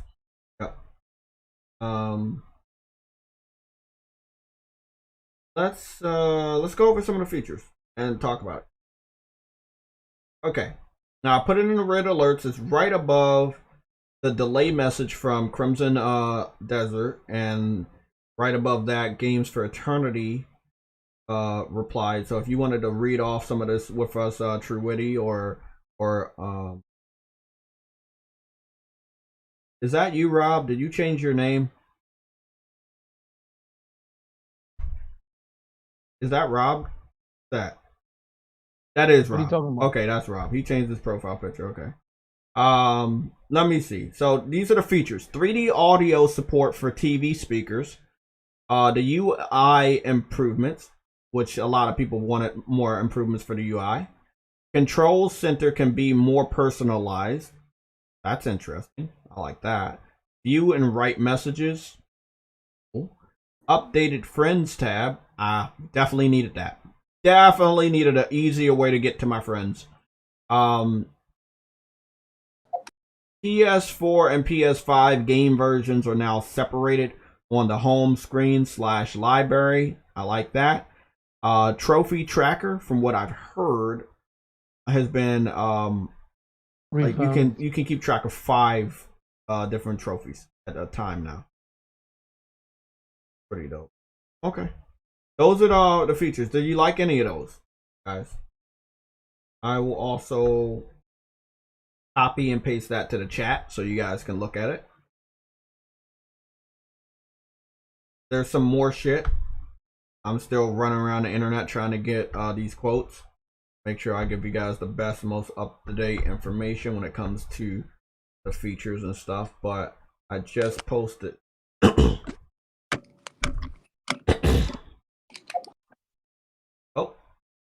over that.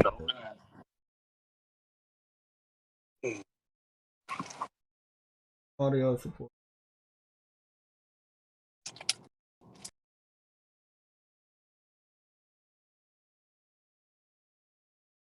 Library.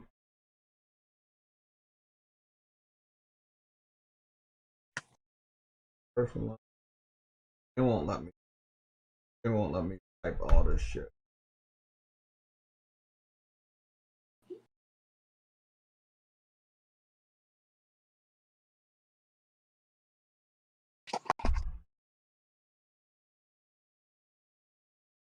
This one, and then I'll put the other half right here. There we go. So those are some of the features. Read those off. Verge Brizzle, thank you for the update. I'm very disappointed in Destruction All-Stars because I talked to the developers and I told them how important it was to add familiar faces from PlayStation's history to that game that use vehicles such as Sweet Tooth from Twisted Metal. They have not gotten back to me. I was one of the earlier people that got a platinum on the game. I gave them a lot of hours of my life for that game. I enjoyed it. I love the visuals. I love the destruction. They're a group of developers that made some of my favorite games, whether it was Drive Club, MotorStorm, or Wipeout. So the fact that they don't want to do all that they can possibly do to make sure that game was a success really disappoints me. I know the path that game is on. Like I said, I had fun with that game. It could have been much better. You needed more time. Doesn't matter how much Sony is pushing you, you needed to let them know you need more time. If you needed to delay that game into the holiday season of this year, that's what you should have done. But releasing that game in an unfinished state is the reason why they're in this predicament. I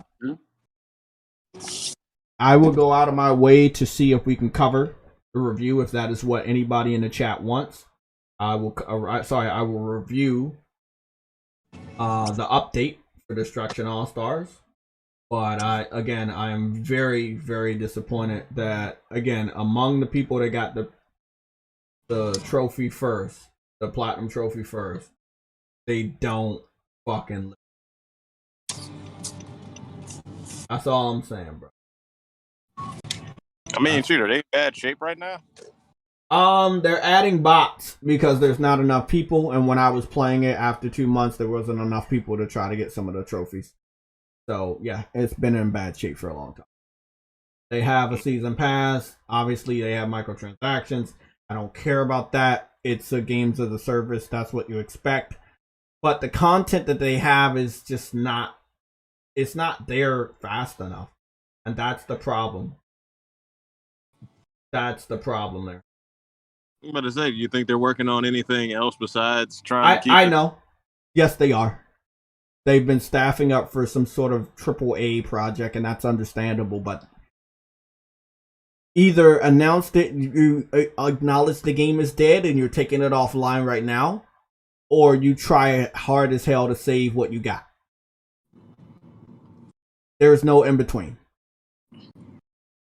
Because then you're going to piss off real fans that are still on that shit night and day when you take them servers offline or you close down or confirm that you no longer support the shit. I know the direction this game is going in if they don't fix shit. And fix it soon.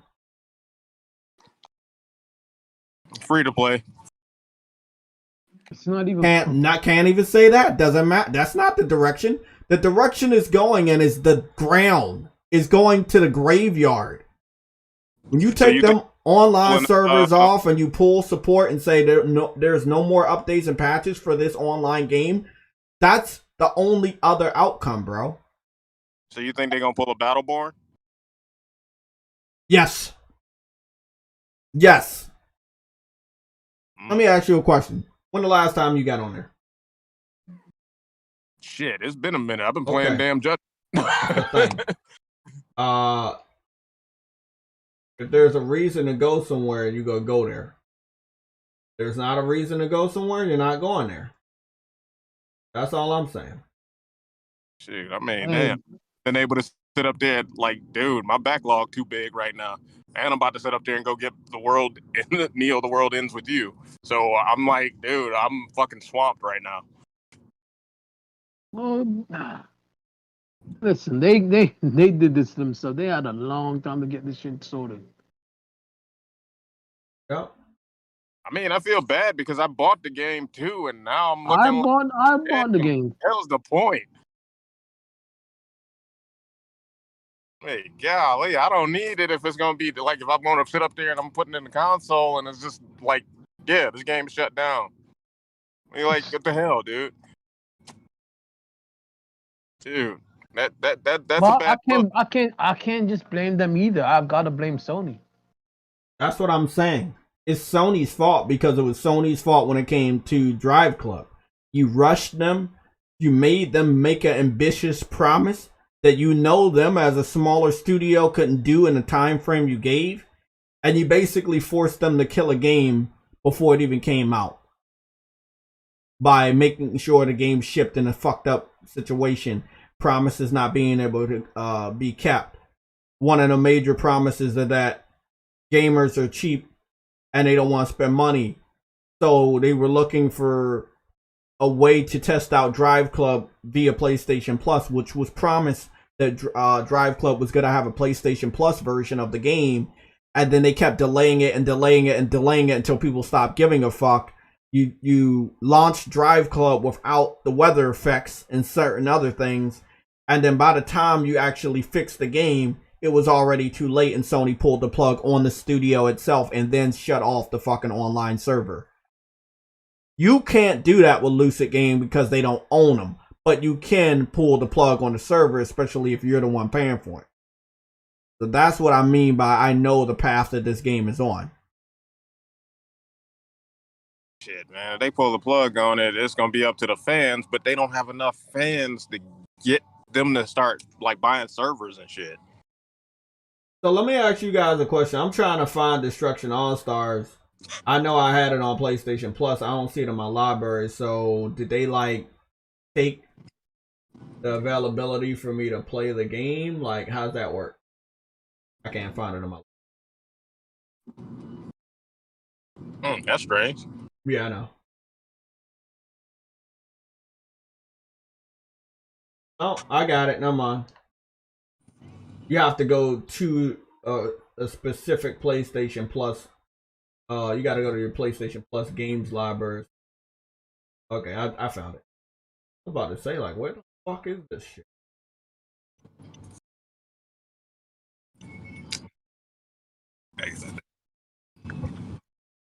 So, I probably won't have enough time unless this shit downloads in the next 20 minutes. I highly doubt it. I won't have enough time to check out what the update is. But Verge Brizzle brought it to my attention, so I will try my best to go somewhere where I can find out what it'll probably be their page. Yeah.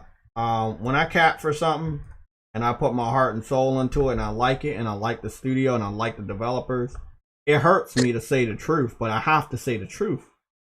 I ain't gonna sit up here and just cap for no fucking reason. I capped for that game. I spent a lot of time in that game. I went out and got the platinum for the game. And I know the path that it's on. They need star power. You see Fortnite getting real superstars. LeBron James, Ariana Grande, other types of rappers. You know, getting fucking pop culture icons. Getting video game icons in their game. Destruction All-Stars is a games as a service title with a battle pass with no recognizable characters. No one takes this game seriously, and it's not that it's a bad game, it's just you do need star power. You know, this was just an experiment for Sony in the first place. I understand, but if you're gonna have an experiment, you should make sure that there's a higher percentage of success, especially when you did this thing already before. And this thing was called Drive Club. Why do I say it? Because Drive Club was supposed to be a launch title. You ended up having to delay it. Destruction All-Stars was a launch title. You had to delay it. Not to mention, both games share the same type of developers, because the people that worked at Evolution Studio working on MotorStorm and Drive Club moved over to Lucid to work on Destruction All-Stars, and they're being treated the same way. Forced to get a game out there, it's not ready. They don't want to go to the boss and say, hey, it's not ready. Ship it out in an unfinished way. Have critics shit all over the game and then not be able to recover. I don't like to see shit happen time and time again. It's boring to me. It's like watching the same fucking movie over and over. I already know what the fuck's gonna happen. Don't you do that? Not all the time. Not anymore. Okay. Thanks, Sam, for coming in. But you see what I'm saying, bro. Like, did I like Destruction All-Stars? Yes, I do. I think it's a very unique combat racer or a Destruction Derby game. But I've been told the developers, you're working with PlayStation. PlayStation has the IP. You need to get Twisted Metal Sweet Tooth in there. Get somebody else with a vehicle from PlayStation's history. You got to get star power. You're not big enough to get a celebrity. So pull from the well that you're already swimming in. Didn't do it. Oh, we're going to put out some summer outfits that don't have any designs or any of that stuff. Let's just do it that way. Let's do this and do that. That's okay. That's perfectly fine. But I don't see nobody fucking coming back. Oh, the update is about fixing all these problems you should have fixed 2 months ago? You think people are going to come back for that? Nope. They did that for Drive Club, and we saw what happened. They fixed pretty much every fucking problem many months after people stopped bitching about it, and it did not save that game from the doom that it befell it. You know? I'm upset that I know how this story's going to end. It will end that way. Will it end with Psychonauts winning Game of the Year? Yes. Whatever you want. Yes. Whatever you want. Because they only have a year to get the rest of the roadmap out the way. But that's just something that they're supposed to do. But that doesn't mean that next year they're not going to pull the plug. Right. Or say we're no longer releasing patches or updates for this game. Which, when we get that statement from a developer, it means that shit's over. This is an online game. You shouldn't even get that statement next year. You shouldn't even get that statement at the end of this year. But I do expect to hear that statement fairly soon. Again, star power is what saves a game that's made up of characters that you don't fucking know. Fortnite had to do it to be taken seriously.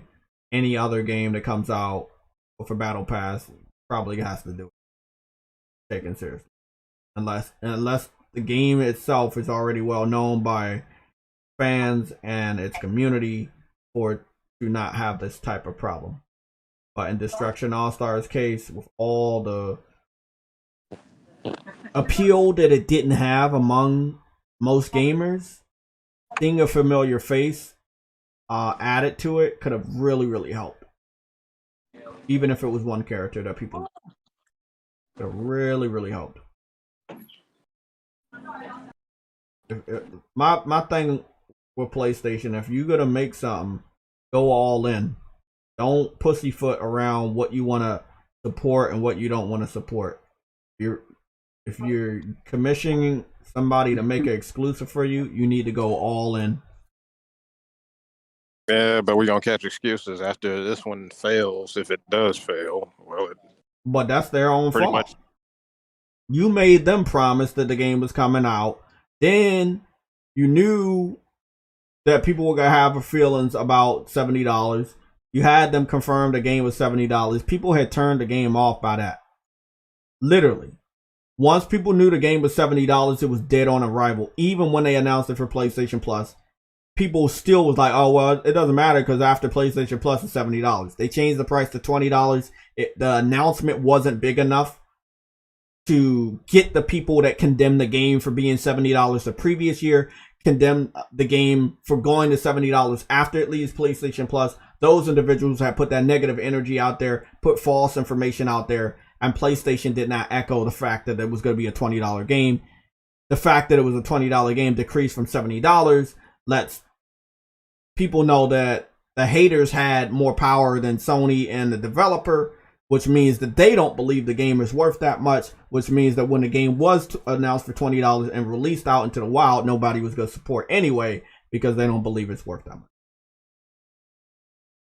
It's a disaster.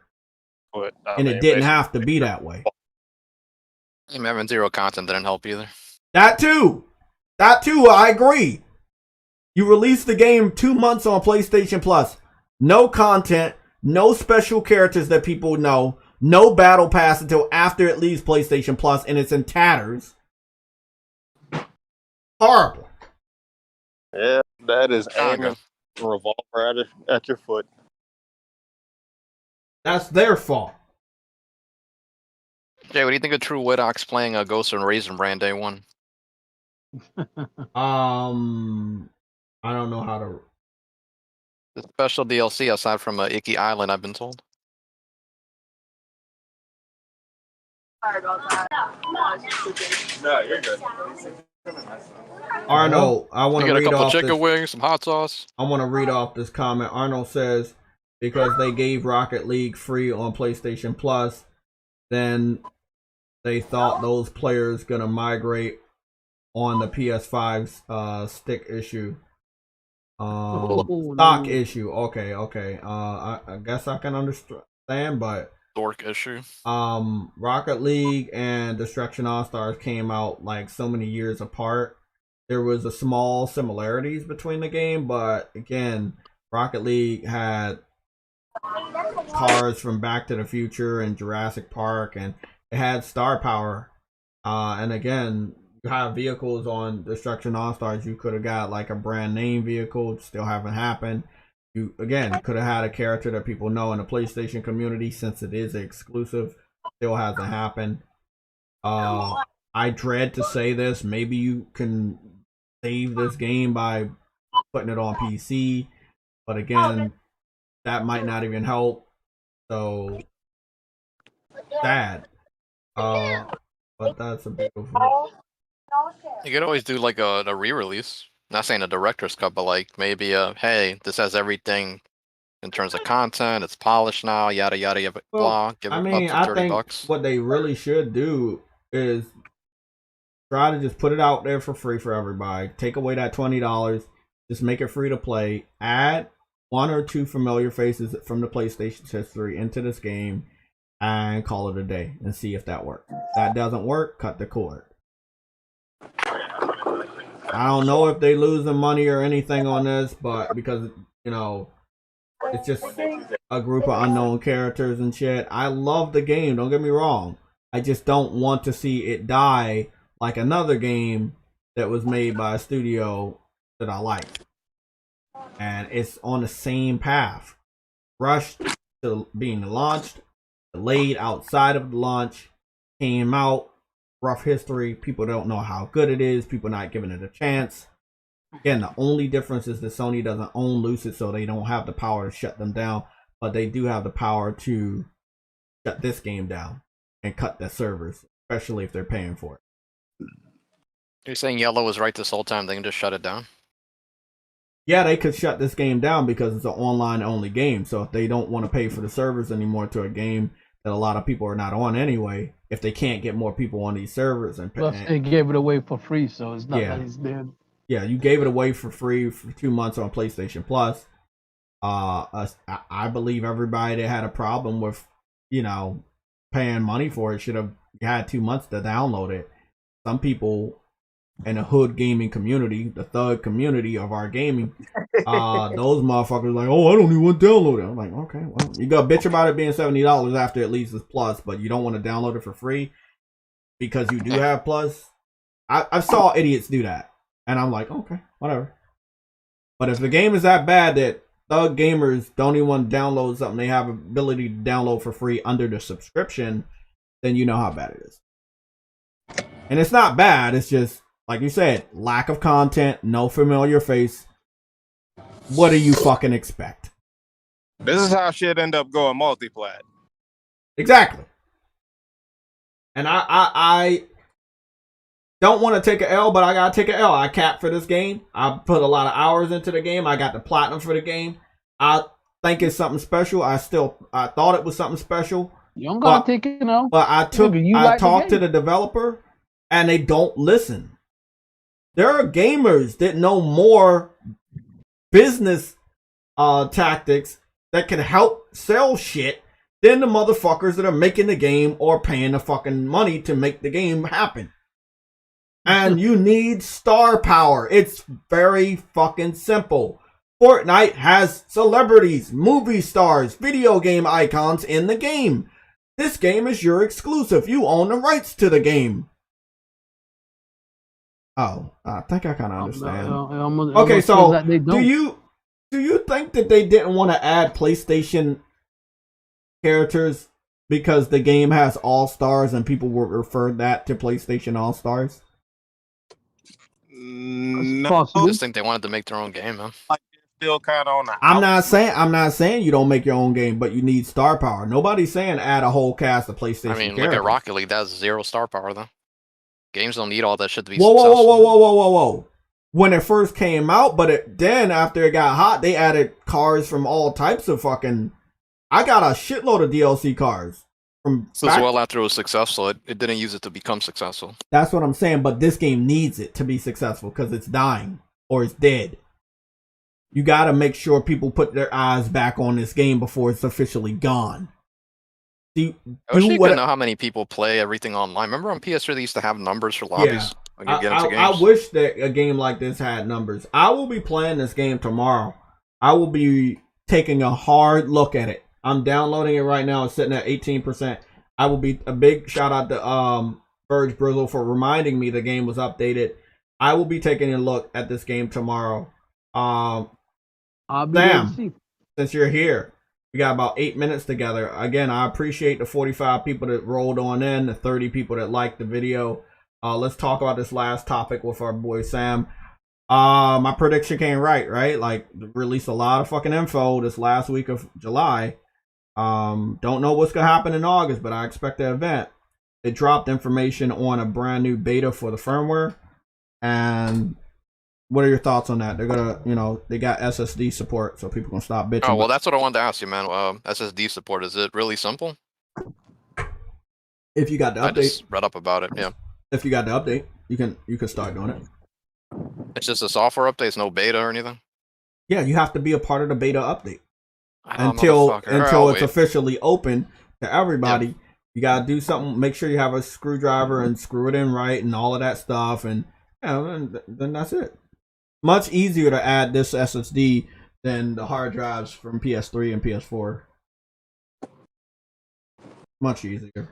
It's got a specific slot built for it, if I remember right. Ruben Zamot, you said Gay Station is sad, and so are these commentators. Laugh out loud, y'all. Sorry as hell. Oh my goodness. Laugh my ass off. Sony is trash company, and they've been taking L's this whole generation. They just reached him. Hold on, Jay. I want to ask him something. When the last time Microsoft released a first party exclusive? I'm blocking him. Your question doesn't serious, matter. Man. He's just trying to be an he's idiot. Just trolling. I'm blocking him. He's not gonna answer your question. He's a troll. You're gonna stump him. You're gonna be educated. You're gonna ask him a real good question. He's not gonna answer it. He's gonna continue to make attacks at the panel in order to trigger us. He's a troll. Like I said, I've saw this shit so many times. It's not even fucking entertaining anymore. That's why I block these idiots. It's actually funny to see because it is funny because they're gonna ignore your fucking serious question. He's not gonna have an answer. When the last time you had a good Xbox game? He's gonna ignore that and continue to attack you personally. He's a fucking troll. What do you expect? You expect him to fucking take an L and say, "I can't name when the last time we had a game because I have no fucking games." He's not gonna do that shit. I know he's not. I just wanted to. No, don't even waste your fucking time. Your educated question, just save it for somebody that's actually gonna fucking reply. That idiot ain't gonna reply. He's a fucking troll, bro. He exists for the sole purpose of pissing people off. Literally. The fact that his dumbass can't set a profile picture shows you everything you need to know. Supposed to make us mad, seriously? I don't know. I guess that comment was supposed to piss us off. I guess. Like If you're here, that means that your platform of choice has no fucking games to begin with. So, you know, this is where you get your entertainment. That's funny. Oh damn, that's even worse. That's just you know, worse. You don't got whatever system he trying to pump up by tearing our system down has no fucking games. Like I was about to say, we got the 10 million. And if he supports Xbox, that means Xbox is dead already. 8 months. You lost. It's over. Nobody's scrolling up, you big mad. Just tell us what you wrote, bro. This ain't Mystery Theater. That is all the Big mad. Yeah, but I don't need none of you guys, right? Big mad. Yes, let me help you out. Drink your tears. There you go. Let me help you out. Thank you, Arnold. You're a delightful person as well. Thank you, man. Chop. Big Mad talking about Halo Master Chief Collection, which came out in 2014. Which is a collection of, I believe, 4 or more different Halo multiplayer games. So, of course, it's going to have more players than Destruction All-Stars, which is made by a very small indie studio with characters that are not familiar to anybody.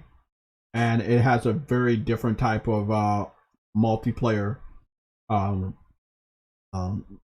mechanism to play the game. So, did I expect this game to do numbers? Hell no. I just wanted it to get the star power so people could take a good look at it and keep playing it. No matter if they don't like the gameplay or anything, if they see their favorite character, they will come back to it. The problem the game has is bringing people back. It doesn't matter what content they're putting in the game. If it doesn't have star power, a lot of people are going to say, well, it's no point in me downloading or even playing this game. I didn't like the gameplay anyway. I didn't like the characters anyway. I'm not coming back because I already didn't like what I didn't like. Give them something to like and they will come back. That's what happens with any fucking game that's a multiplayer that's dying. You add something that would bring someone back. The only reason why I re-download Fortnite most of the time is because they add characters that I have interest in. They bring me back. Even though I don't like Fortnite for real, they have something that intrigues me. Hopefully this does not summon Somatic. I only got 2 minutes left, so I hope it doesn't. But yeah, that's what you do. The game is dead or dying. You need to add something that attracts more people. Fixing all the issues, like what happened with Drive Club, and then you fucking let people know a couple months later, oh, we're taking this shit offline or we're not gonna support it anymore. Bro, God forbid that shit happen. I'm like, man. And they're doing another AAA game for PlayStation, so I don't know what this game did. I hope it did some numbers. I hope it made them some money or something, but I mean, they could have did better with this. That's all I'm saying. If your game ain't ready, bro, don't matter what PlayStation or Sony say, let them motherfuckers know your shit ain't ready. And don't give them small ass delay periods. Delay that motherfucker for like 4 or 5 months if you need. Shit, I'm so tired of these smaller studios delaying their shit by a month and then they get to that month and then they gotta delay that shit again. Nah, man, if you need a lot of time, do it.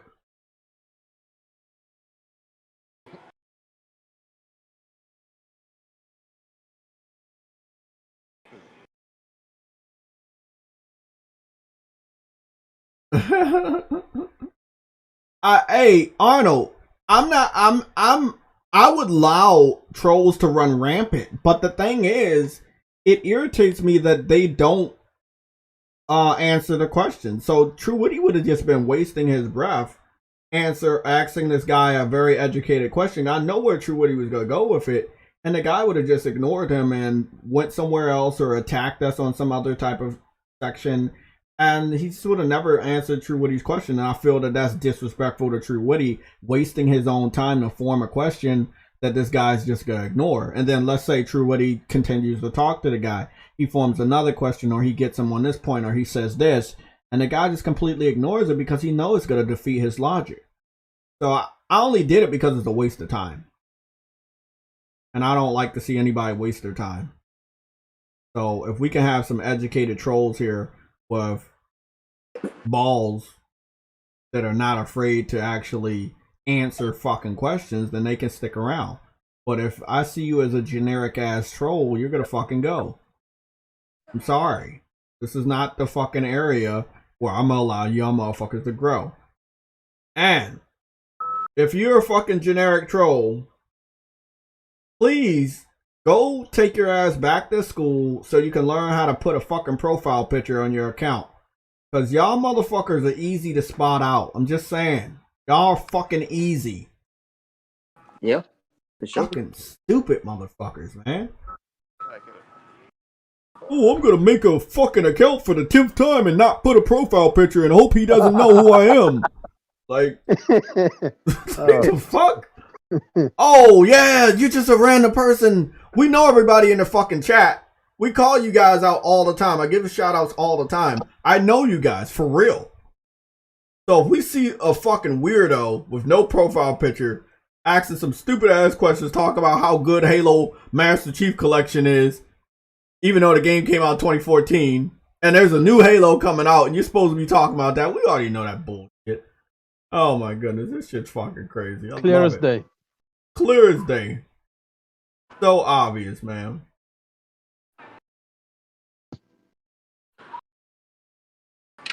Damn, bro. So as you guys know, Krispy Kreme has Xbox donuts.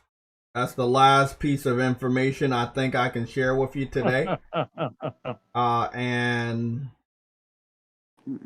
Oh, we get free donuts? no, only if you kiss Phil Spencer's ass.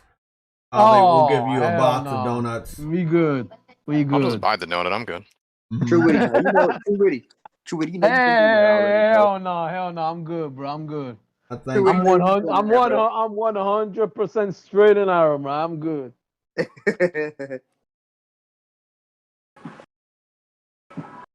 Uh-oh.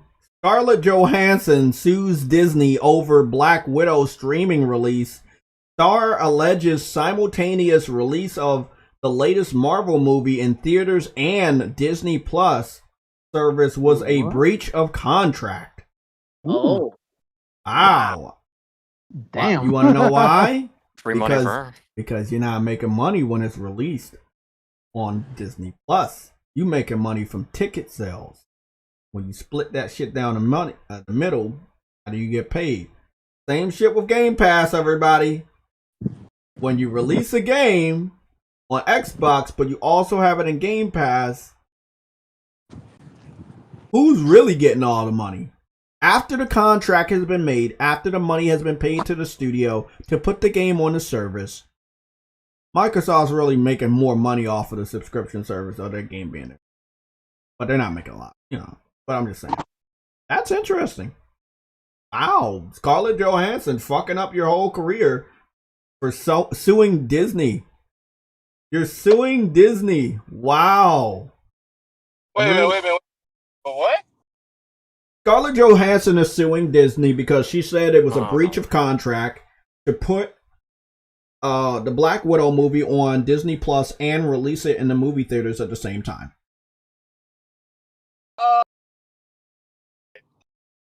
So it looks like the Black Panther DLC coming out. Breach a contract because they put it on Disney Plus. They were planning for the pandemic to keep on going, so they weren't planning for theaters to open anytime soon. So you had to have a contingency plan to make the money you spent on that movie back. True. Hey. So how? That's you see. This is why celebrities should stay in their own lane. They really should stay in their own lane. I feel like it's really stupid for her to sue her employer. I don't. You know what? Can y'all please? I'm begging you. Can y'all stay in the chat? We gotta talk when we get off the air because It's some shit we gotta talk about, guys. Everybody that's watching, have a great day. I'll be back tomorrow. We don't know if any news will drop tomorrow because it's a Friday. But if by some crazy ass miracle we get some information, I expect it to be big. Again, thank you guys for being here. Make sure you like and subscribe on the way out. Everybody else in the chat, stay here. Work again. Yeah, I gotta go to work. I gotta make this